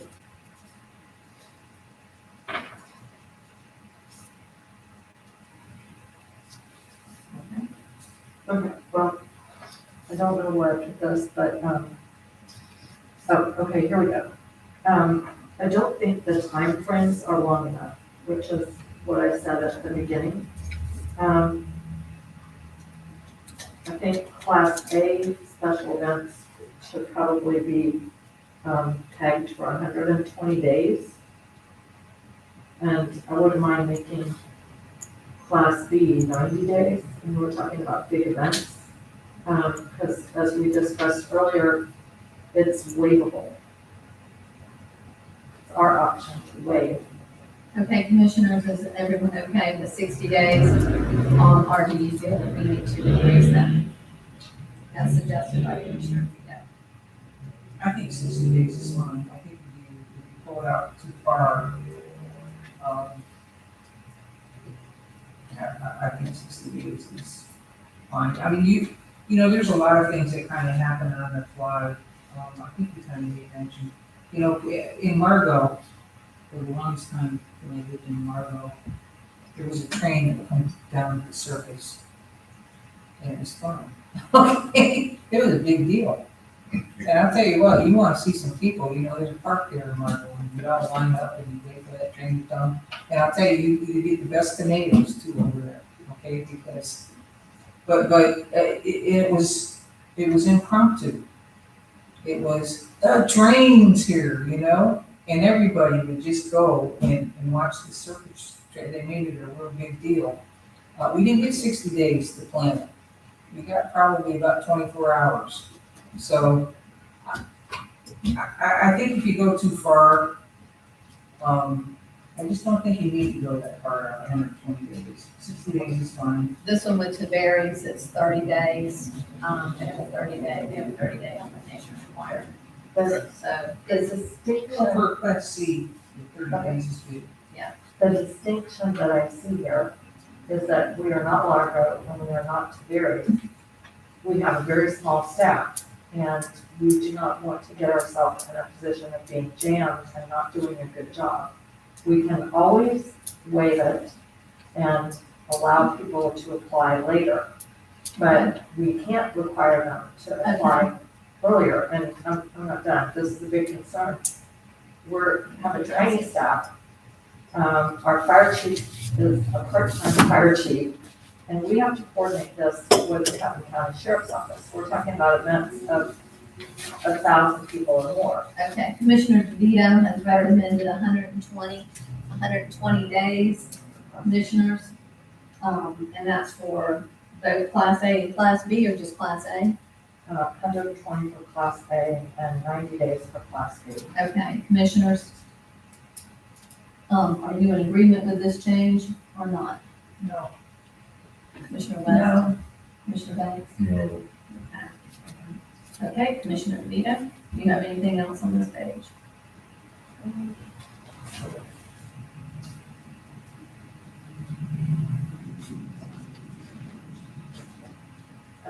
Just on alcoholic beverages, I think hopefully the sales of alcoholic beverages will be approved by the commission, not by city staff. I believe Yeah, that's it's stipulated later. that's stipulated. Okay. Any other on page 4? If not, let's move on to page 5. I'm sorry, Peter. Actually, I think this is currently on our park permit rules, which people aren't, this isn't happening. If people can hear me. But, I think at a minimum, all the applicants should receive a copy of the rules. I think we need to specify that. They should get the park rules and the permit rules. Because currently they're supposed to, people who get a park permit are supposed to get a copy of the park rules. And I think that's a great idea, so they know what they're supposed to follow. Okay, where do you want to add that? Well, many of the park rules will be waived by the special event permit. Well, if they're not, It's like then a new they set of know rules just for the event. what, but if they're not, then they know what they are. And then again, for the event permit, and I would leave that up to Charles to decide what to put. Okay, let's move on. We've got a lot of pages. Okay, page 6, earlier. No, we're on page 5. right. Oh, page Just 5. on 5. Okay, Commissioner, does anybody have any changes on page 5? Okay, I'm not even, hold on, 1, 2, 3, 4, 5, yes. I do. Under section 21-202, permit issuance and fees, if you go down about the second paragraph from the bottom, it says only the following special events are exempt from city fees. My recommendation when I think about it is we should make that may be exempt. And the reason being that, you know, this is an ordinance for, you know, for the future. We don't know who in the future might be sponsoring these events. So, and as well, we don't know how many CRA funded or sponsored events there would be or what the definition would be. So I would just change the are exempt to may. And where are you? What paragraph that is? You're on 6 and we're on 5. We're on 5. I can't find it, yeah. Right. You're on 6, baby. Okay, Four, so, five. Oh, you're right, okay. Do you have Right, any other right. changes on 5 before we go to 6? Okay, on 5, well, I don't know, if you're only putting it, if you're only requiring 2 days, my feeling under the report shall be forwarded to the city commission, it says this is about 25% of the way up, paragraph D. All applicants for class A event permits, instead of saying shall be considered by the city commission at the first available commission meeting, blah, blah, I would say should, but if you're gonna give people 60 days, I don't know that it makes a difference. I just don't think you're giving us much flexibility, as a city. And I'm sorry, that next change was on page 6. Okay, where is that on page 6? Okay, on page 6, about the second paragraph from the bottom, it's indented a little bit, it starts with only the following special Okay. events Okay. are exempt from city fees, and my suggestion is that we make that may be exempt, just because we don't know who's going to be sponsoring these things in the future, or what they're going to look like, so I just thought we should give ourselves that flexibility. Okay, commission?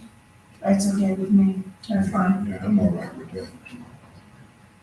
So they're exempt from fees, not from having to come get the permit. Right. Correct, So Thank you. this is, we're saying it's free. are we changing it to may Maybe, Maybe. be exempt? from R to maybe. So that means they need to ask each time to exempt them from the fees. Well, would they be doing or will you be paying fees? an application? Either or. Either they'll do an application, pay fees, or they won't. Well, I think then, they would still if do we an do this Well, maybe- application. applications, I didn't. Yeah, so they you have would the still- ability to waive anybody's fees. Right. This was to lock in, like, these events are important to the community, so they were just exempt. We want them to occur on, kind of on our behalf. We don't have to conduct them. And then the CRA events are, we're actually generating that stuff as a redevelopment strategy, so we were to charge ourselves. So, if you make it, they may be exempt, so they'll have to come ask as part of their application for you to waive the fee, which is all right, but everybody can do that. This was a way of kind of not save that discussion, like, no, we want these events to happen. We want the Veterans Day thing to happen. Somebody's doing it, so let's waive the fee, just automatically. I mean, you don't, this is just something you can put in there. Other communities have found there are certain events, they want to make sure that happen. And so we don't want to charge them a So fee. let me ask you this, rather than us be specific, because like, I know that the yacht club also is doing the fireworks in December too. That's covered under Christmas event. Okay, so that would be under, even, The whole, they'll do it on the Thanks. same, they'll do it on the same weekend. I just wonder if rather than be specific, if we want to put anything that is, that's beneficial to, like you said, this, well, or the city or CRA funded. I mean, I'm okay with it the way it is. I'm okay with it the way it is. Do we want to, then maybe, When I read it, I To me, it's understood it similar, like it's the same Charles thing. explained it. There are certain events that we don't need to charge for that are community-based, that don't generate money. Right, but it doesn't say any of that, No, it and doesn't. that's why I say maybe. It's assumed, and They so if you put always- maybe, that means somebody's got to ask. Okay, but they have to get the permit anyway. Right, they'll have to get a permit, but if it was R, they just get the permit. If it's maybe, they'll have to request a waiver, which brings the event before you. Just leave it I To waive the alone. fee. I don't see it that way, Bobby. Do you see it that way? Where is this? May means we have the ability to waive the fee. It doesn't- It's, I think the commission's saying the other way around. It's gonna be free, but we might charge it. It's the other way around. But my concern is that this leaves us open, I mean, if we don't have a nonprofit who wants to do these things, and we have a commercial entity that comes in, and it depends, to me, it depends on the nature of the event, because it doesn't say that it's gonna be a community-based event or anything of that nature, other than the CRA funded or sponsored event. So an ordinance is an ordinance that applies for the future until such time as we change it. And I just hate to lock us in and have somebody come, 1 year and say, well, we're doing a Christmas event, so it's free. And we don't know who that might be. Well, these were just chosen as sort of general holidays. I know other communities have found important.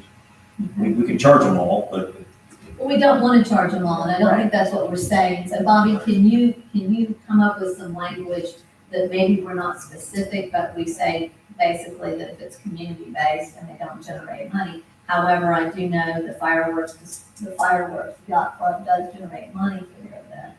and every event will come and say, please waive our fees. This kind of Okay. prevented you from having to deal with that every time. These certain events, we want them to happen, so we're just gonna waive it in advance. You got other ideas, we'll consider your waiver request. Okay, so for the Christmas event parade, it could be city sponsored or CRA sponsored or. So Or you this- could just make it CRA or city-sponsored events are exempt, and then we would decide if we want to sponsor the fire. We provide $2,000. okay, so we go back to what I said, CRA, so we would, the CRA or city sponsored events. Yeah, I think So just Does that scratch work? 1, 2, 3, and 5. 3 and 5, yes, just scratching that out. Okay, is everyone in agreement with that? We put CRA or city-funded or sponsored events. So we're gonna sponsor the Tuesday And parade. keep the median R, right, R exempt. If they're Keep the CRA. It's not, I mean, it's, yeah, we'll do that. I would That'll say work. the city Yeah, can sponsor the you- Veterans Day parade. Yeah, keep the R and Keep the R. scratch out stuff, but basically CRA funds a lot of the stuff. Okay, do you have anything else for that page? Actually, I do that very same paragraph, right after Martin Luther King's Junior Day. I wasn't sure what this language meant. All other provisions of Article 3 shall apply to such events. We don't really have articles. Do we? Is that some kind of extra language? It's probably some division 3. Special event terms and conditions. Just means, even though we waive the fee, they have to follow the rules. Well, can that be cleaned up because that Article 3 thing is just kind of hanging You out should say, Division 3 instead of Article 3. all over. Okay. Do you have anything else on this page? Commissioner, do you have anything else on this page? At the top, at F, it should say, which the city commission, and again there, the city commission, and city commission, and city commission. We have city commission throughout, so we just need to be consistent with that recommendation. Everyone's in agreement? Okay. That's on page 6, right? Yes, sir. Up top. Do we have anything else on 6? Commissioner DeVito? Sorry, I didn't do it by page. If not, we're gonna move on to page 7. Commissioners, do we have any changes on page 7?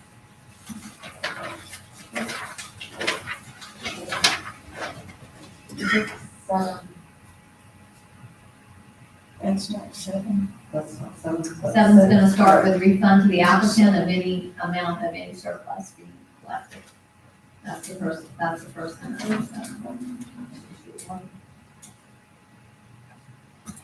I have no idea what I have.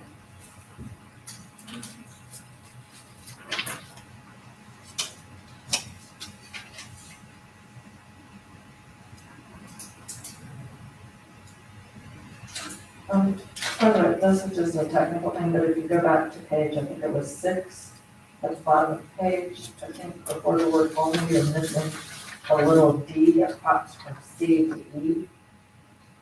I think there's a little parentheses, little D missing there somewhere. Oh, I think that provision that we just. Yeah. Should be a T. Right, I think that we got dropped. Okay. Now we're on 7 again. Okay, 221. Okay, I have a question about 21221. Okay, I guess that's page 7. So why are we allowing for-profit entities to use our waterfronts? Says. It's use page of 8. lakefront parks. What page is that? 8. Page one. It's referenced in that list on 7. It refers to the next page, 2020-221. Great. Or I did not go through those page numbers. 5, We're almost there. 6. Okay, so what page are we supposed to be on? 7. The one with that list, Division 3. And then the Right, list right, of right.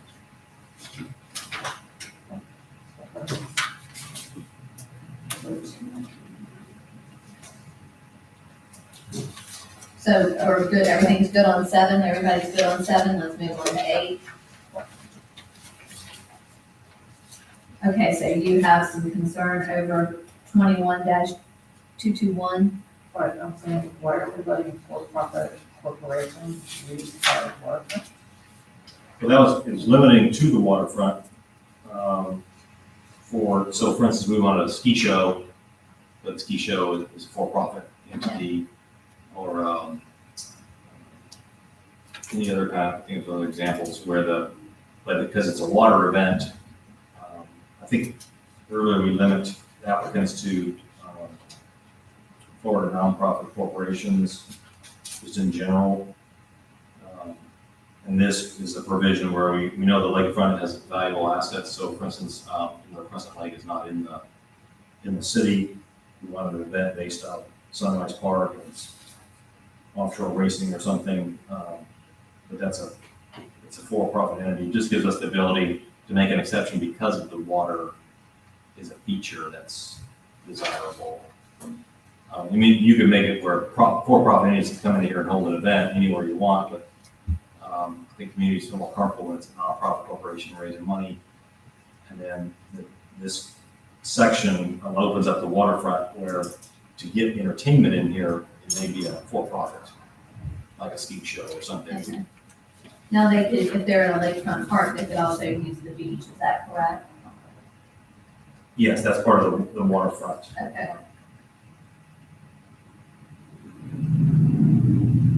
Dragon boat races, I don't know if I think they might be nonprofit, but it could be a for-profit entity that coordinates the dragon boat teams and so forth. I don't know, commissioners. I don't have a problem with it. Okay. So the way this is written, you have to use the water. We can't let somebody come and have a volleyball tournament, a beach volleyball tournament, because that has nothing to do with the water. So that would strike us, right? Or part, Dependent upon or related to water resources. So that's So it doesn't necessarily have to be same. on the water, Was that the beach? The same? the beach, yeah. It's water related. I don't know if you can or make the does argument, depend beach volleyball. on or related to water resources. I understand why he's, Yoga, if we were to put in there to related to water resources or beach area, or beach. Do we want to add that? that gets you into why have it at all. Yeah, I mean, I don't get the point of that. The point of this is we would not allow for-profit to come in, basically make money and leave is kind of the reason you often don't. Okay, good enough. So this is like, well, on water, to get some of the things we may want, they might be for-profit entities. That's Yeah. probably, yeah, Bass Pro is a for-profit, Bass Master is a for-profit. Yeah. I don't know if that, the crappy one is, but that's what I think of when it's like that. It's like when you're in a fishing tournament, they're just trying to make money, they would be allowed to do that. Down there.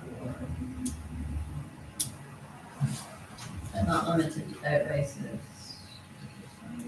Water ski events. Do we want to add anything else to that, or are we satisfied I with think the it's better, I think it kind of speaks for itself. Yeah, I think it's. Okay, so everyone's in agreement. Okay, Let's move on to, do you have any other changes on this page, Commissioner DeVito? This is page 8 that we're on now. So we're saying that the commission, it's up to the commission to grant special permission for, Yes. correct? Okay. That's fine, that's done on page 8. Okay, let's go on to page 9. Commissioners, does anybody have any changes on page 9? But, I do, my suggestion would be to, bring the waiver of the noise ordinance to the commission and not leave it up to the city manager, so that people can have an opportunity to comment or discuss the impact.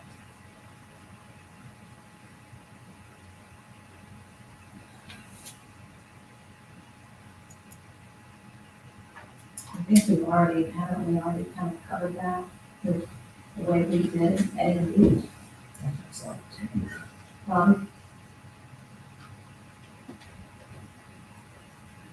Yeah, I mean, the way you have it now is in conflict.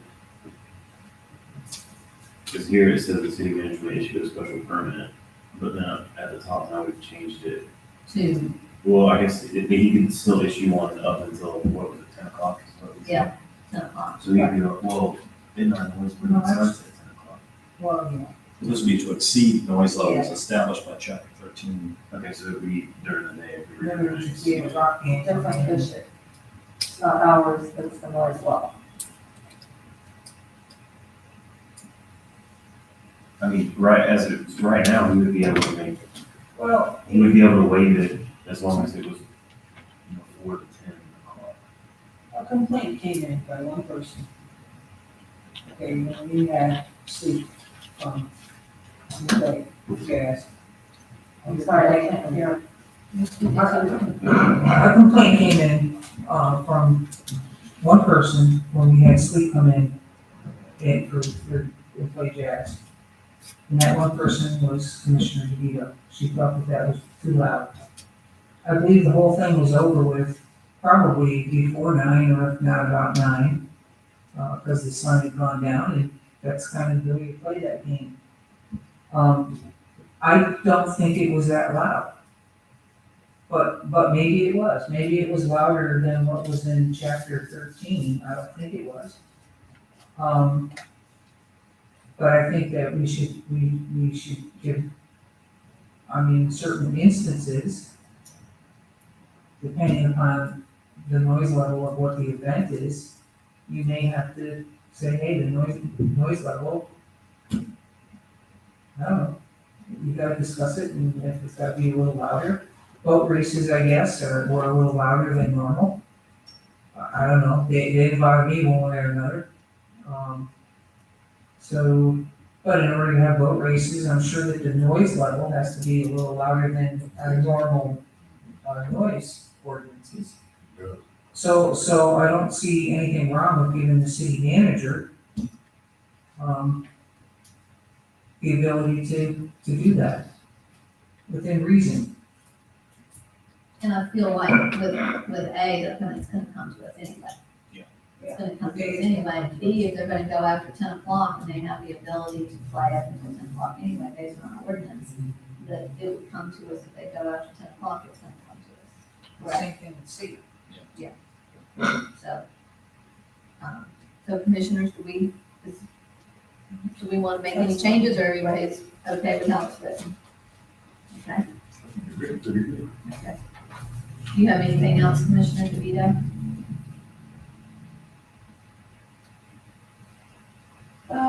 No. So we're on to 10. Yes. We have 16 pages. We're halfway. Over halfway. Well, if it makes anyone feel more comfortable, I'm on my last page. I don't have 16 more items. You don't have 16? No, I'm saying I don't have 16 more items. Remember what she's done up to this page. Okay, so 10 is you have changes on 10? You have suggestions on 10? 8, no. Does anybody have anything on that?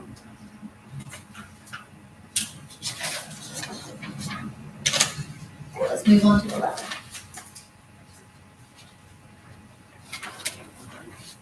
I did not. No 11? No. Okay, 12. 12, I do. You can hear she did it fine. Just, this is like a church, when somebody does the liturgy, you're doing a break, right? I shouldn't. Okay, but we understand. All right, I'm fine so, 2, 3, with it. So now we're on 12, which is Yeah. section 21-235, prevent Right. traffic lights. Okay, so on page 12, under 239, under C, it says that vendors will not have to have a business tax receipt from the city.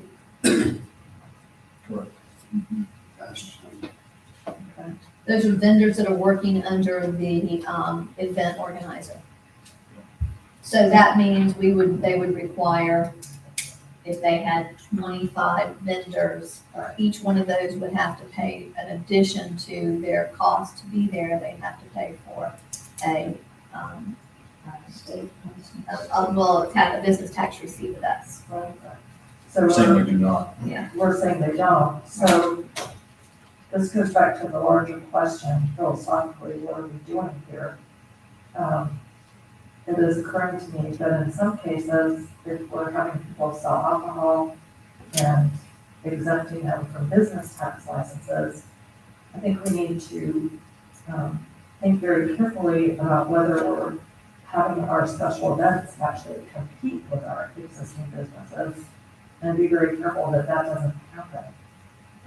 We should be trying to enhance them. But somehow. I've done shows for years and Pardon? years. I've done shows for years and years and years, and I've never had to purchase in all the venues an additional.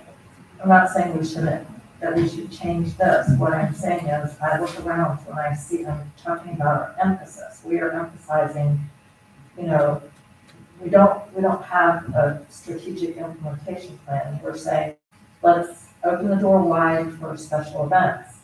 But I think we have to consider, are we having these special events compete with our businesses? Because I have been watching sometimes, there are events that we have, and we aren't including our businesses.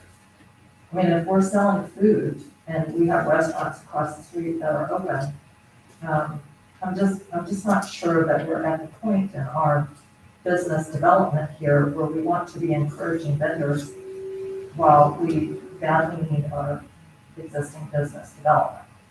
That's a good point. Food trucks. Right, and so, you don't want the restaurant down the street or the ice cream store down the street to having to be competing. And I'm not saying to change this, but it's something to keep in mind in the kind of events that we're thinking about happening. Well, I understand that view. I've heard that a lot. And my view is that while vendors at an event may very well compete with local restaurants and products, that event also probably maybe brought 1,000 people to town, 2,000. It's sort of you think of it, the cost of it is what you would have spent on advertising to draw that many people to see your business across the street. So it's a trade-off for the weekend or the day or the night. We do a street party night market. We'll have vendors on the street. Eventually, we don't now, but eventually we'll have stores in the buildings and vendors on the street. Some of the stores will go, hey, that's not right. We'll try to place them where the candle guy on the street isn't in front of the shop that sells candles. But the bulk of those people on the street bring the crowd that says, hey, look, there's a candle shop there. Let's come back tomorrow and take a look at that shop, or let's eat there. I don't want to sit out here and eat outside. Let's go inside the restaurant instead. So there is a trade-off. I've heard that many times, particularly from restaurants. They don't want food vendors coming to town, but the trade-off is the exposure and the market. You get a big, fun, successful event, brings hundreds or thousands of people in. Those feet on the street is is what we're doing. And those businesses in town didn't have to pay a dime for that exposure.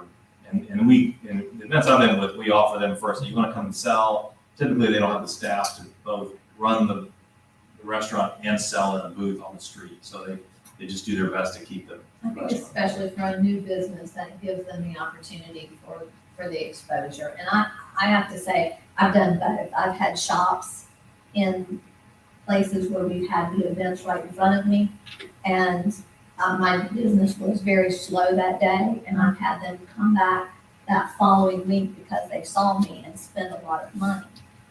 So it kind of can go both, it goes both ways. So that was what I'm saying, I think this is a conversation we need to have, particularly about our CRA, because in point of fact, we have extremely few businesses and we have vacant storefronts.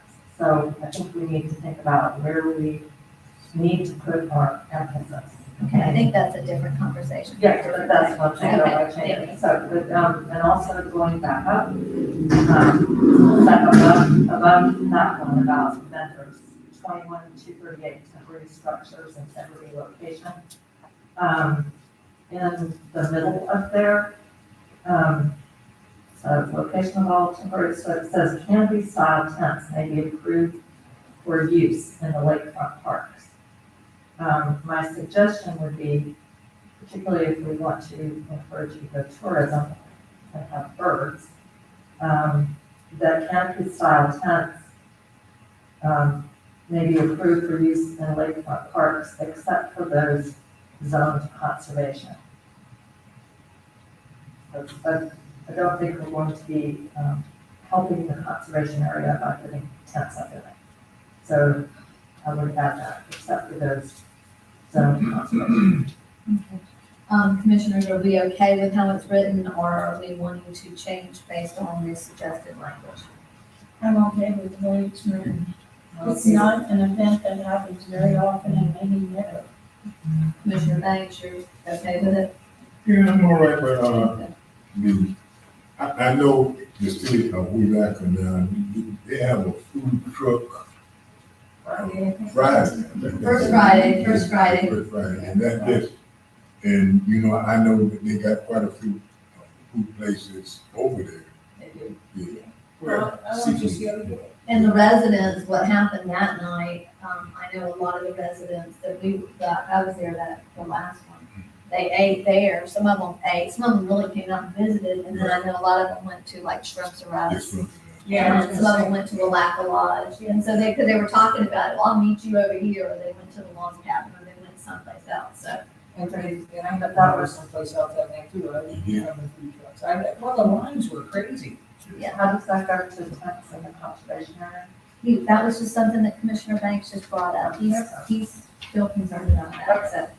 Tents in the conservation area, so right now everyone's okay with the way it's currently written. So when we have an event, we can just paper the conservation area, wall-to-wall tents and parking, no matter how many times a year it's applied. What conservation area do we have that's not a hay grass? I'm sorry, we'll have, You can't pitch a tent in the lake or on Mr. King, we'll wetlands. have a chance for public comment. Okay, do you have any other changes on that page?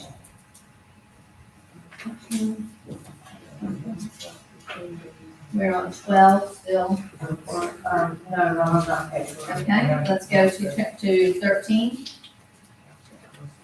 Number and location of static and mobile displays. I have a question about, under section 21-244 signs. In the second line, all the way on the right, says inflatable advertising structures. That's what I mean. Godzilla. Yeah, we blow up, we blow up, car sales using And a lot. that one that it runs Yeah. up. We can do a big and blow up it's in order to catfish, show it you know, the guy. everywhere. Do we really want that? It says may be permitted. It's 30 days and it's just for that event. Yeah, I don't know why I'm on Brazil, but. We might want a huge Santa Claus, an inflatable big Santa Claus out there in the park. Christmas. Those are likely to only be up during the event. Right. We're afraid of that. Yeah, because somebody puts it up there, I'm almost Guaranteed. You're just asking for something, especially if you put that fill up. Okay, so do you have anything else? Okay, and 21-247 tents. Ordinances and regulations, I guess. I guess all the verbiage at the end covers it. Didn't we discuss in a prior workshop that tents now over a certain size require fire marshal approval or something of that sort? We had a lot of discussion about tents and the size of the fire marshal. You know, I That think, was, You said they do not inspect them if you're not cooking under them. yeah, you're not picking. Over a certain size, they have to be inspected. They have to have their fire certificate, they have to have the fire. Yeah, I think it's. The fire rating, yeah. Okay, so this We says did not this, limit the size. We did not limit the size. no, we had a long discussion, Jason Heifel was here, and we talked about the county fire marshal, I believe, being much more strict. And this just says city building zoning and land use laws, ordinances and regulations. But aren't there county ordinances also, or county regulations? No, we determined that, he He overstepped. overstepped his reach, He overstepped. Who did? the fire marshal. Based on recent legislation, he overstepped, the fire marshal did. Well, nobody told me that. All right. We haven't had this, here's the discussion here about it. Okay, so we don't need the fire marshal. All right. I think that's all I have for whatever page. 13, do you have any other changes by anyone on 13? Okay, let's move on to 14. Any other changes on 14, miscellaneous requirements? Yes, and this was, my suggestion for, under 249 miscellaneous requirements, subparagraph 2, where it says written notification to all property owners. I think for class A and B events, that the city should just provide the general notice to residents and property owners. Well, that would come in the packet when the packet goes out, when it comes to the commission for approval. No, I meant before that, so that they would be aware of it and much further in advance. For their own, for businesses and residents and property owners, to have notice of the events that are pending so that they can plan for it. I would think that would be beneficial, so that businesses might want to be that or participate, residents might want to be aware. People need to know when these things are going to be happening, and they need to know it as soon as possible. Well, the intention of this is just to notify people who would be physically impacted, live within 1,500 feet of property. But, okay, so that's less than a quarter of a mile. And they have to be notified on a minimum of 15 days prior to the event. Right. And the city may require applicant to conduct a meeting with interested parties owners to discuss management of the event. Right, and I'm saying that's really not enough time, it's a small town. Residents and businesses may have their own plans, or as I say, they might want to develop some plans based on this, so as a courtesy, I don't see how it hurts anything for the city to issue a notice or a list of event permits that have been applied for when the permits come in. It's just a courtesy and it may be beneficial. I think it would be beneficial for everyone.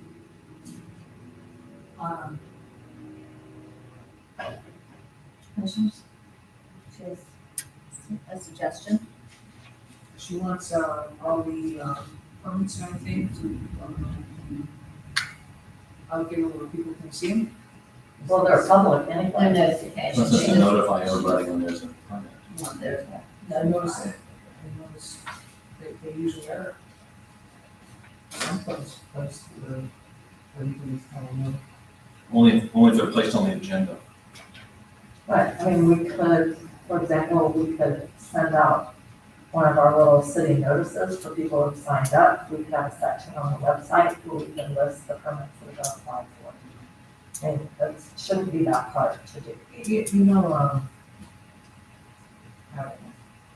a lot of these things are, the big ones, I think we go out and we actually, put them in the paper, we start advertising, we let people in. I think that there's maybe some smaller ones, permits for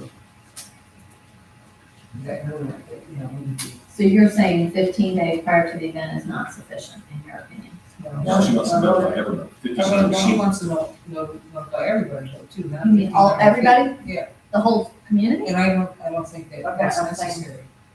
I don't think it's that hard to either send out one of our little alerts, people ask for certain messages, we can make it a message for people that ask for messages.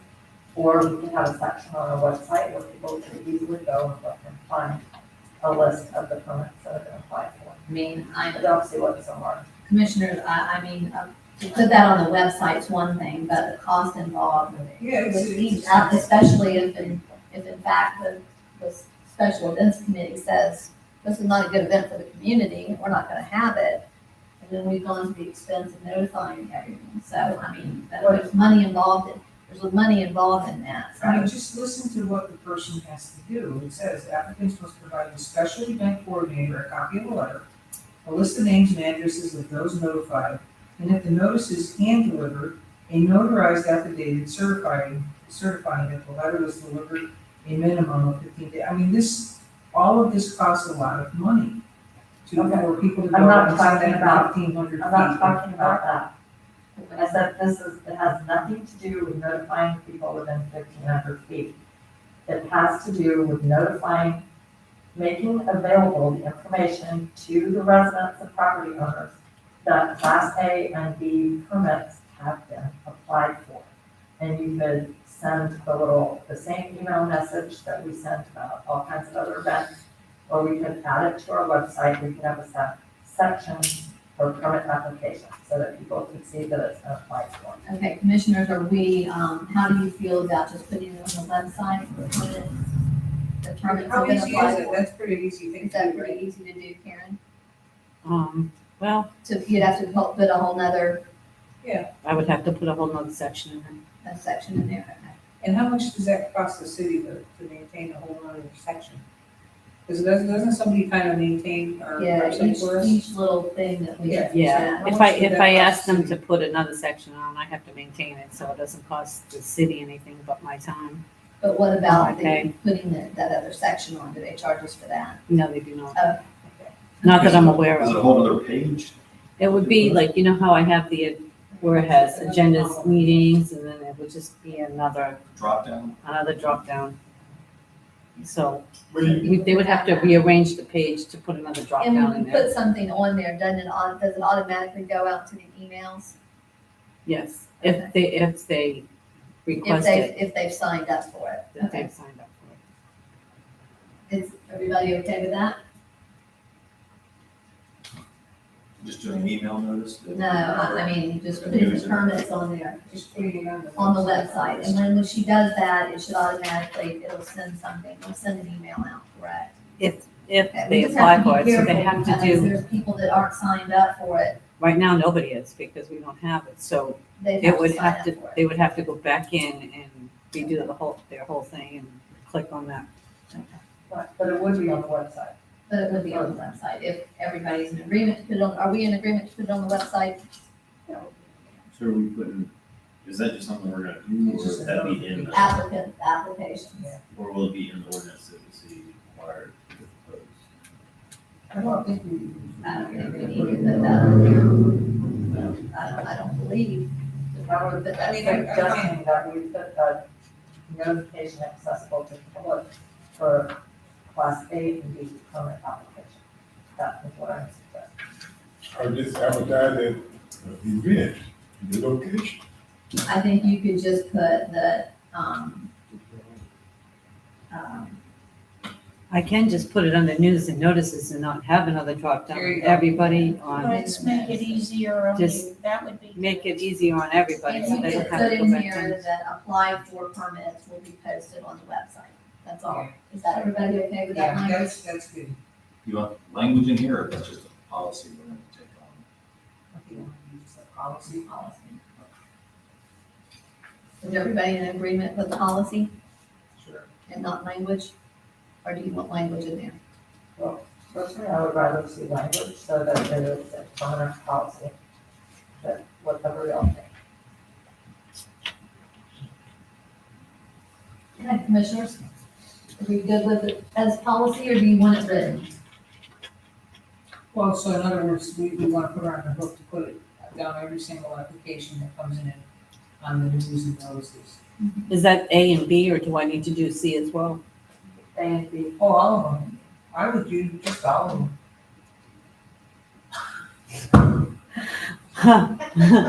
Boy, I love that face.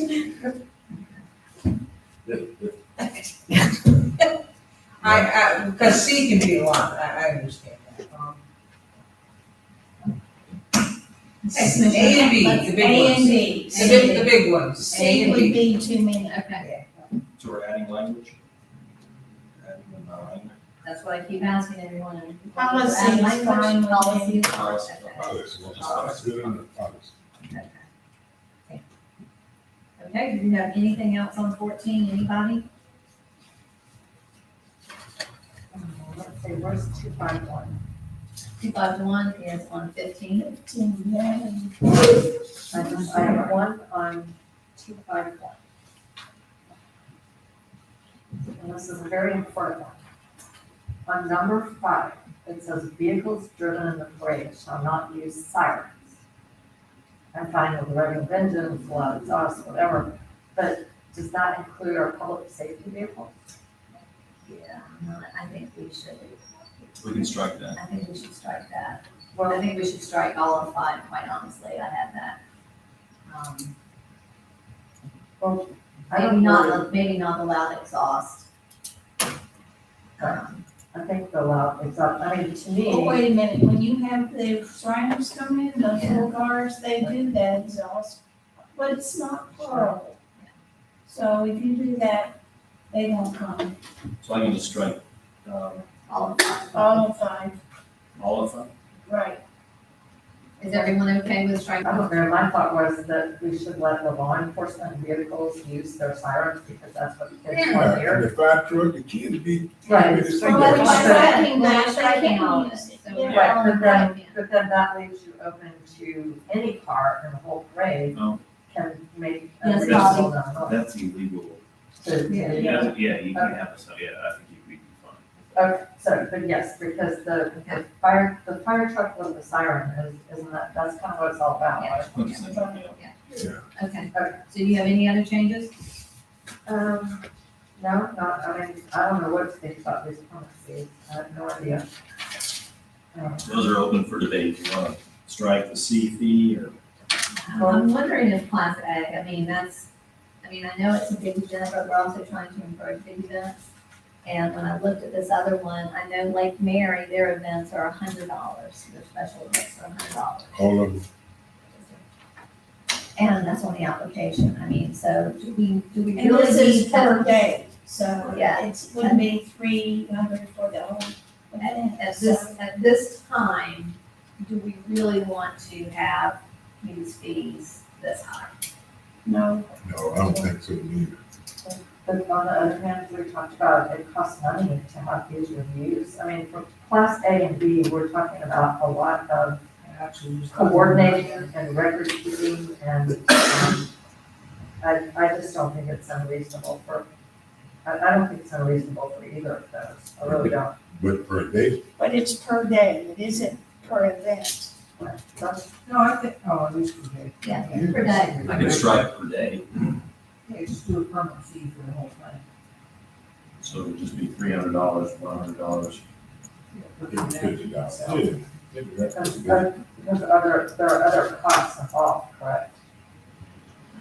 There are, they're If gonna they use have. staff time, And if they have to have extra law enforcement, ambulance on site. Yeah. That's on the next page. can I just say one thing, Class C, a birthday party in the park, you're gonna charge them $50? Yeah, that's what I'm saying, maybe we I don't strike. think we need to do that, do we? No. That's because park permits are separate. There would have to be a birthday party for over 50 people. This would be a huge birthday party.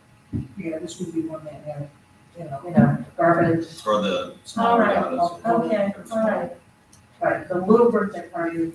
No. They're out, and if you're a resident, we keep it the same, you don't have to pay if you're a resident. Right, okay.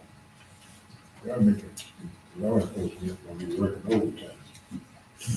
And then the hourly rates are just based on what those costs are for us.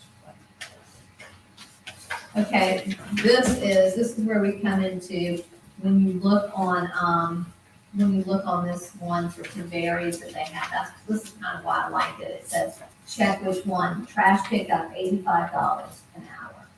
So if they leave their trash, if that's what they want us to do is to pick the trash up, because some of them do the trash themselves, some of them don't want to do the trash, they're gonna have to determine that.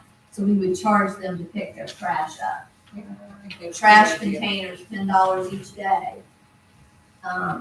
Well, I don't want to give them the option Right. to have us pick up their trash and say, you gotta pick up your trash. Yeah. We'll charge you if we have to pick it up for you. Well, and that's basically what it says, $85 an hour if you want us to pick up the trash.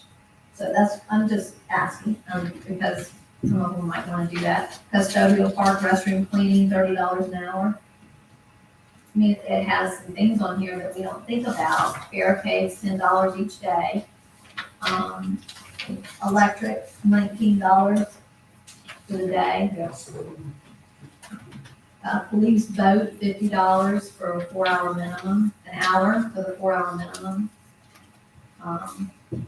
Police, $45 an hour. Well, if we increase public works personnel to $30 an hour, 2-hour minimum, then all those things you mentioned, if we have to clean the bathrooms, pick up the trash, we would charge them at least $60 if it only takes 2 hours. Okay, so you're fine with this as it's currently. That's the way it is now. Anything we have to do, we can bill it. And then in advance, if they say, we want to have one of your guys there checking our trash, or we can ask, we can offer that. We can pay someone to be there all day long checking trash cans, and then we charge them. We charge them by the hour or however long they're there. Claire, can I make a comment on this? Okay, so the first concern I have is that, in the language up above, it says, the following fees for law enforcement, fire personnel, building inspector, assigned special duty to provide security, but then we have public works and other city personnel. But somehow I think it needs to be broader. Because we have other public works personnel and other city personnel, so we list them, but we don't mention what they're there for. And the other thing is, I think I understand Charles's concern about discouraging folks from wanting us to dump their trash, because we have a very small staff. And if we have to have, I think our fees should take into account the staff is small. Is it not possible that if these people are there on a Saturday or Sunday or an evening, that we're gonna have to be paying overtime? We will, yeah. And $15 an hour is not gonna include overtime, is it? No. It'd be $22.50 an hour. So if we're not gonna offer that, so if we're not gonna offer any trash pickup, we're gonna leave it up to them. Correct, and then we charge them if we have to do it, we have to go there and clean it up.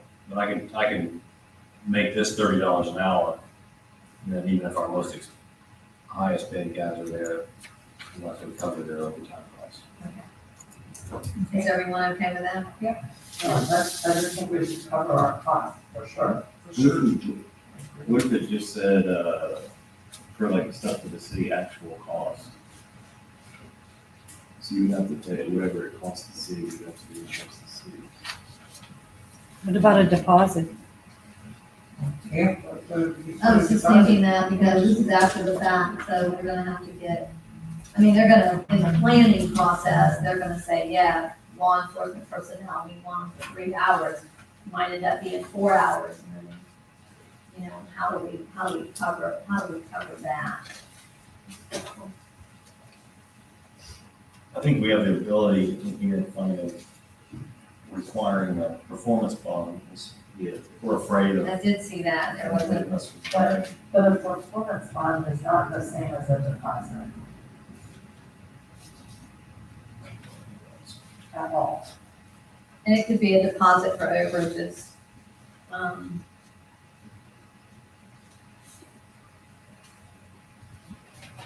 Then maybe we can add language in that same Right, would area.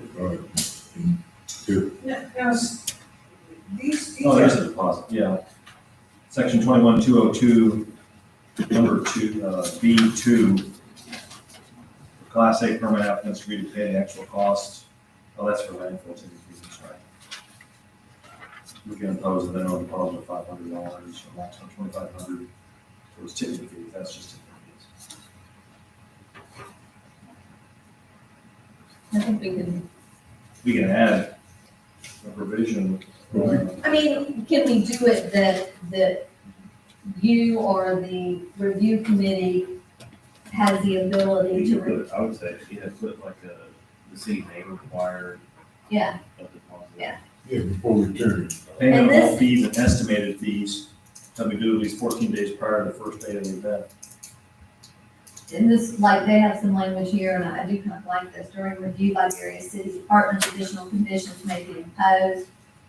We could have something similar to that, Bobby, that says that during review by the special events committee, a deposit amounts may be imposed not to exceed. I think with May, you're always be fine. would be okay. Where are you thinking about inserting that?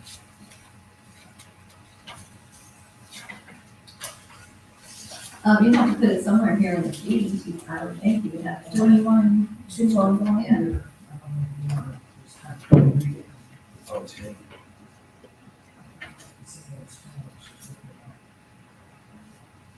Or 202, 21,202, permit issues and fees.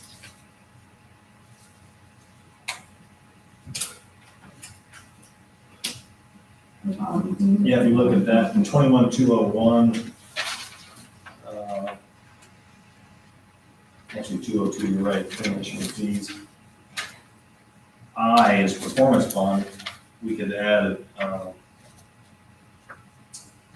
was it, J, we add a K to put, and call it, deposit.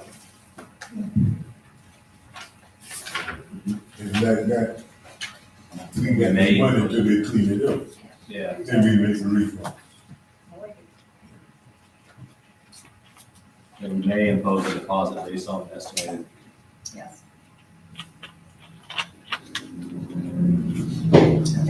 Do you have any other comments? Any other suggestions? Not, I'm gonna go ahead and I'm gonna close our comment, I'm gonna open up to public comment. Everyone good with that? Okay, at this time, I'm gonna open it up to public comment, please come forward, state your name and your address. Speak directly to the commission and not to the audience, please. Sorry, I just had to add that. 721 Linden Avenue. This isn't gonna be very comprehensive, I'm afraid. Not complaining, just, it's impossible to listen to all that and then come up and reply to something that was spoken about 2 hours ago. I'm not complaining, just trying to explain why this isn't gonna be very good. We're talking about, using this as a way to help us with some of these, pop-up parties and whatnot, so that we can say, oh, that's an event, and you didn't get a permit, so off you go. Would that be a class B?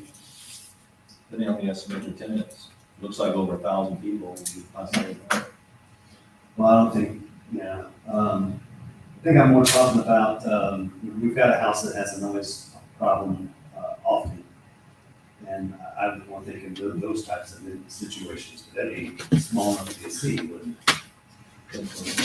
Private resident. Yeah, that's not gonna help. All right. Back to that, Florida corporations are the only entities that can apply for a permit.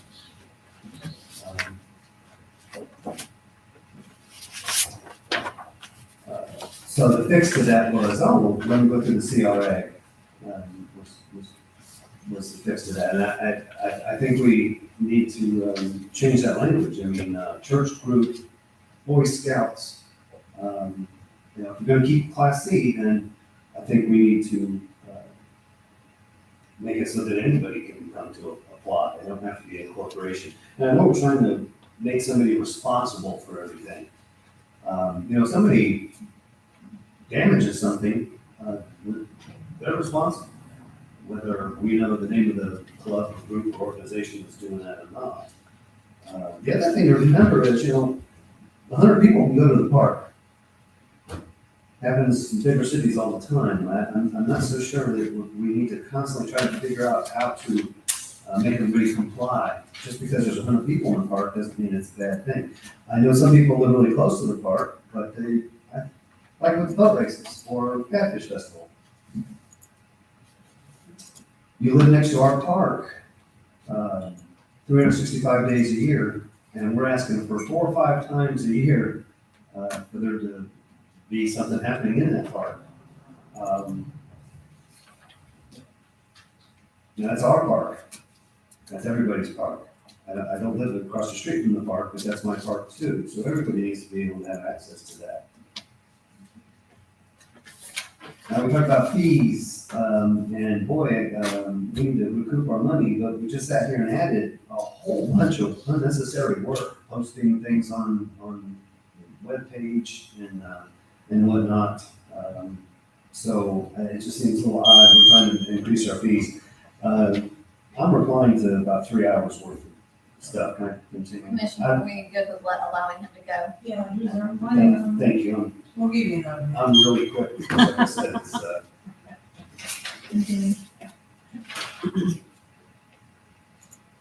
yeah, we can't go much further than that. We talked about it. It probably was a little out of order, but since we talked about it, we talked about events competing with local businesses. I only know of a couple local businesses that have been here longer than mine. And I started festivals here.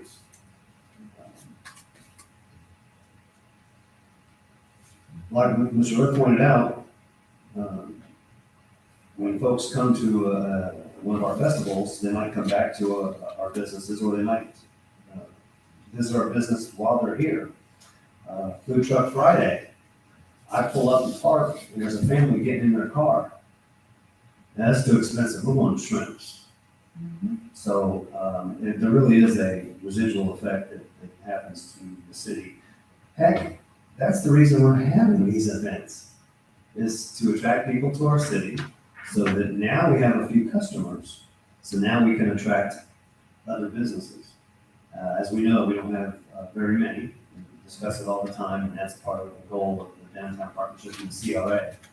So that's really not, there's really no disparaging there. There's, and the only times I've ever heard that really was when somebody was surprised. When we had the block parties on Central Avenue, we had one business that every year would complain. And it was the only one. And I guess this particular business had nothing to gain from there being people on the street. But our festival back then, our block party, we had Spanky's Pizza. Then, excuse me, that was a long time ago. That was the first and second Christmas event in our town. So that was 23 years ago. So other businesses, other restaurants came and set up food. So they have that ability to partake of the added customers. So that's really not an issue. And, I think, I want to thank you. I heard some changes made that I thought. I just, overall, think we need to remember, which was mentioned at the beginning, that we don't want to do any of this. We don't want to push anybody away. Our concern that we're going to have parties till midnight with lots of drinking every Saturday night in the park just isn't warranted. And every single thing in this ordinance has to go through either the city manager or you guys. We really backed up quite a bit tonight, I think. So much now is gonna come in front of you. I'm not sure if we're really doing what it is that we set out to do, which I think is automate it, make it smooth, have some guidelines so that we already know that this event or this part of this event is not going to be acceptable, and try to give the city staff an easy roadmap to get from, hey, I'd like to do a festival, to some kind of thing. So I think that lots of control and powers on that should be at committee level, or at least the city manager level. And, just, we gotta make it easy. When we started adding steps, and before you know, it's just gonna be so cumbersome that nobody's gonna wanna come and put on an event. So let's keep the work on Karen and the rest of the staff at a minimum. That will keep our expenses down. And let's get known. Let's be known for events. Let's be the place that people want to have events. Folks come in over the weekend, they spend their money, and they get out of town, and we've got our town back for the rest of the week. So I think that's all I got. Thank you. Mayor, Thank you. I just noticed something when he was talking about the requirement for a nonprofit. If you look on the first page, chapter 21, division 1, generally, it's a little index there, section 21-184, qualification of a nonprofit charitable organization. That has been cut from that is not in the ordinance. Evidently, when I drafted this, I took that out. Yeah, they're not here. I don't remember why, but I'll look into that and I'll bring it back to you, what that would mean. When we bring this, I guess we're gonna bring this back for first reading in September. We are. Yeah, because we do have charity. Well, this usually require you to be a nonprofit registered with the state Right. for that accountability. 501, 506. I'm not sure, I don't remember why I cut that out, but I'll look into it. Yeah, the mistake.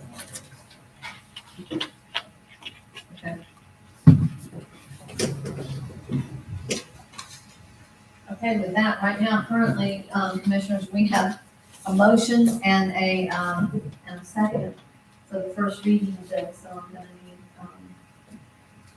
commissioners, you're going to have to, consider the motion in a second, correct? Yeah, and I think it just, I don't know, you can direct us to make all those changes. Okay, that's our first reading. If so be it, if that's, I make a motion that we, Yeah. no, She has to Okay. make that's consent. I'll make a motion that we make all the corrections. You want to rescind your? Gotta rescind. Yeah, we don't send my original motion. And you have to rescind yourself. I rescind myself. Okay, thank you, Beth. Not too bad. That's right. Now, can we get a motion? And make a motion to, move forward without changes discussed tonight. We can- I'll second. Okay. To go ahead and, make the changes and Bring it back. Yeah. Bring back the first reading. The first Can you reading have or this the ready second by reading? September? Yeah. Are you gonna do it Oh, in yeah. September? Okay. Okay.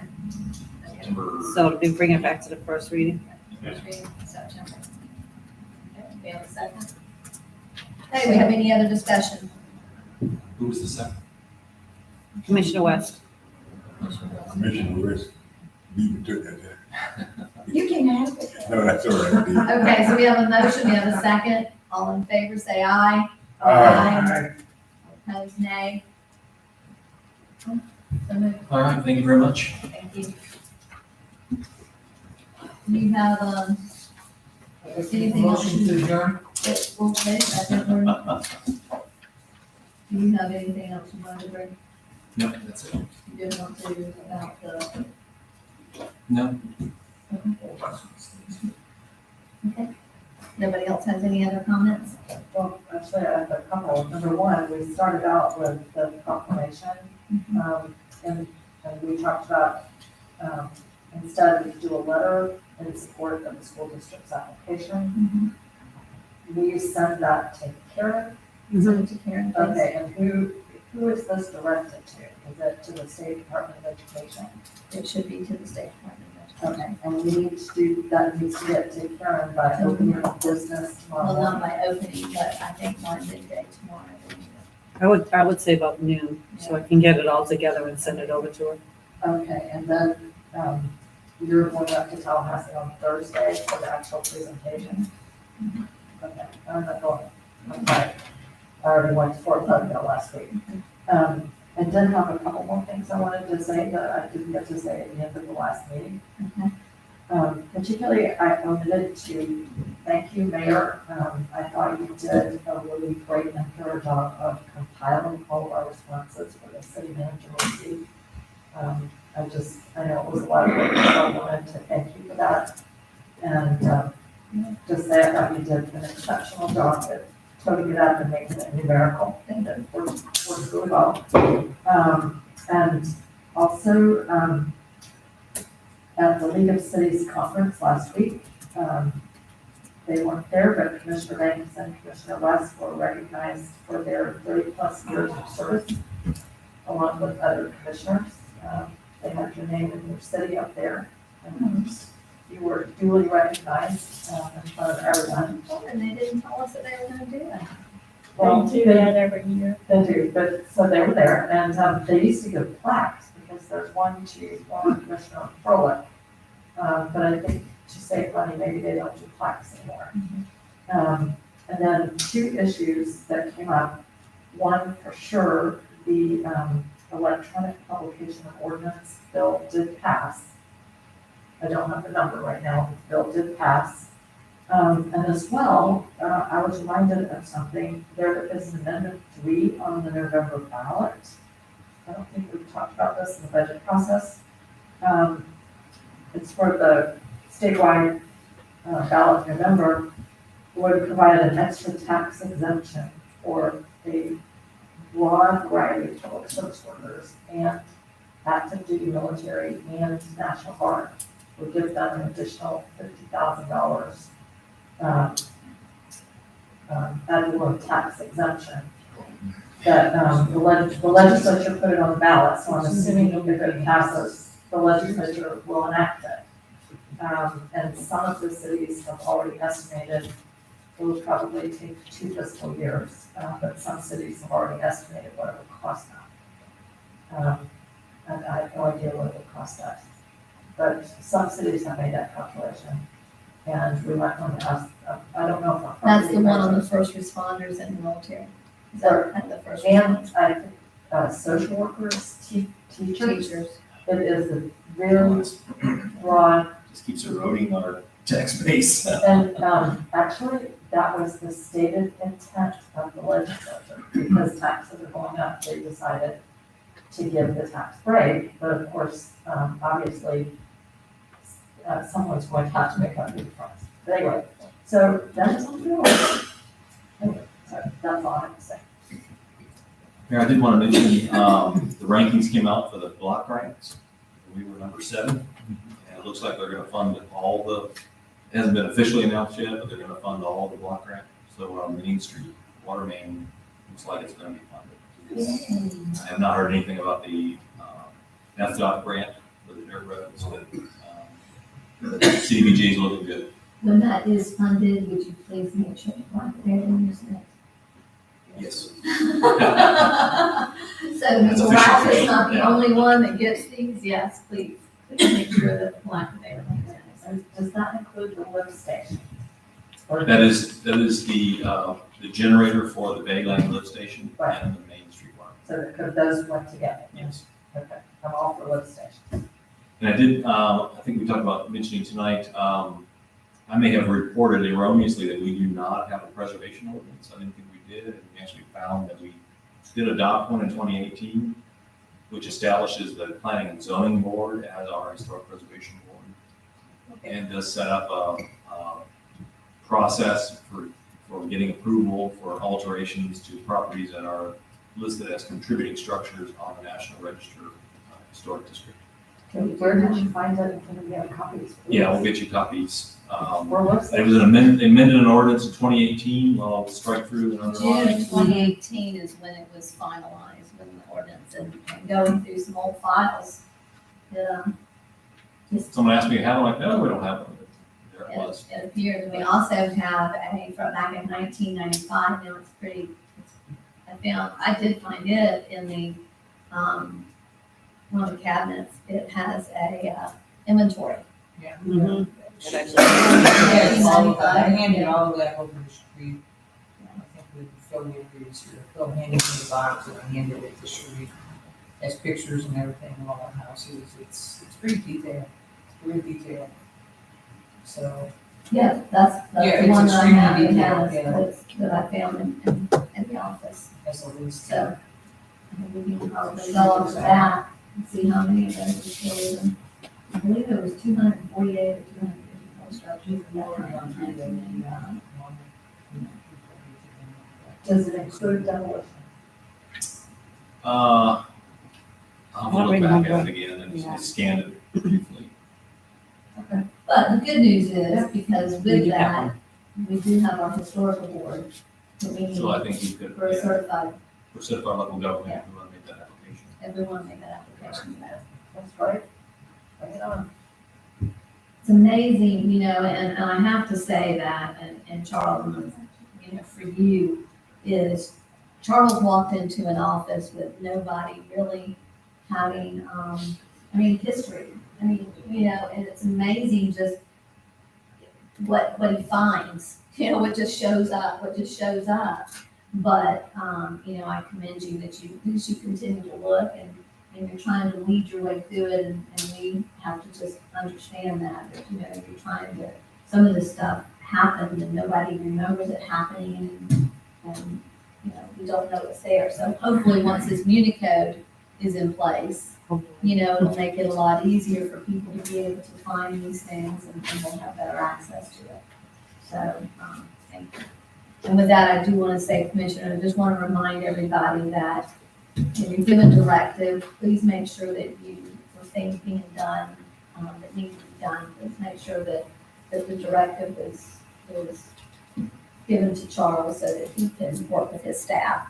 And so we're not pulling his staff off of any. I believe you've got them pretty structured right now on their work assignments. So we just need to be very aware of that. So with that, do you have anything else? Yes, ma'am. It was structuring down that's fires and I think that's going up because we don't have regulations to, we don't have, but anyway, as I was talking to my husband, he said the county has a height of structure.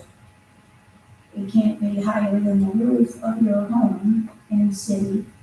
And the materials have to be of the same as the house.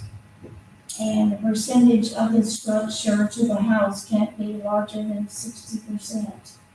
And a percentage of the lot coverage, I think we need to look at these and put this in our code somehow, because Well, now's the time. I think it is. I believe that it is. I think Tracy pulled a lot of things up today.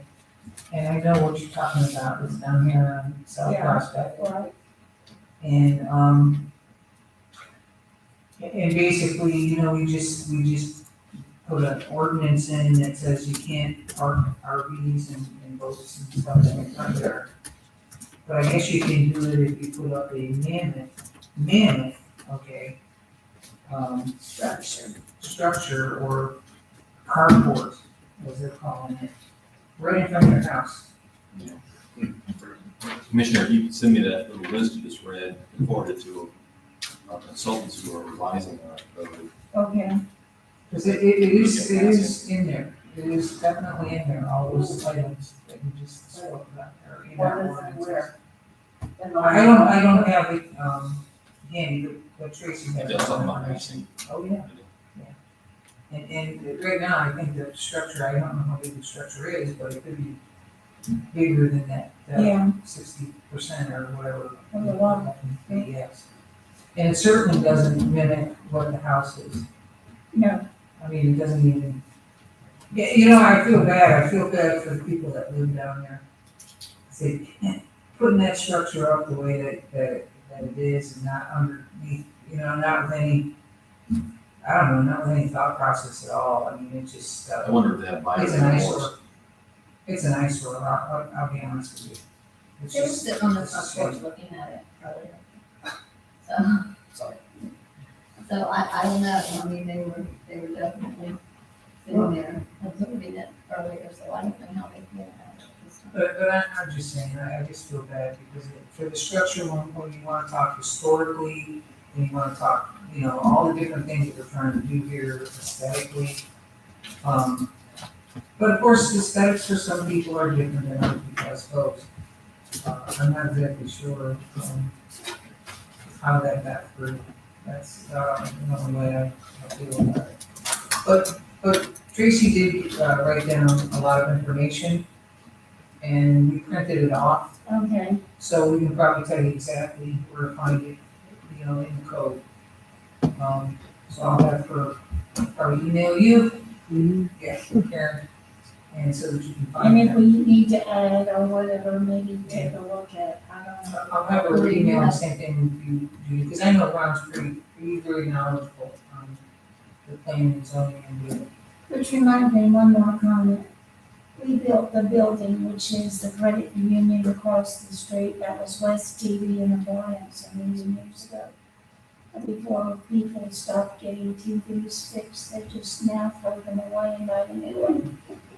But anyway, Pick and Save came in right next to us, and people told us, oh, they're gonna put you out of business. Actually, the extra people helped our business. And I think that's the way it works when you have extra people, and it does work, so that's just. In our letter to the Department of Education, give me some pointers here. We want to We want to, and we just want to support their efforts and their efforts. You can use some of the language from the, You can use it. The resolution. the resolution of the proclamation. Junior, senior high school. Go back and I'll share with, superintendent. whether or not there's a proclamation. I already sent it over to Ashley. You did. I did. Okay, just to clarify, are we talking about the high school and the middle school, or just the high It's a school? high school, middle school, high school / middle school, but It's there's. the campus north of town. It's Yeah. north of town. Okay, but, so, The middle school is the George Miller.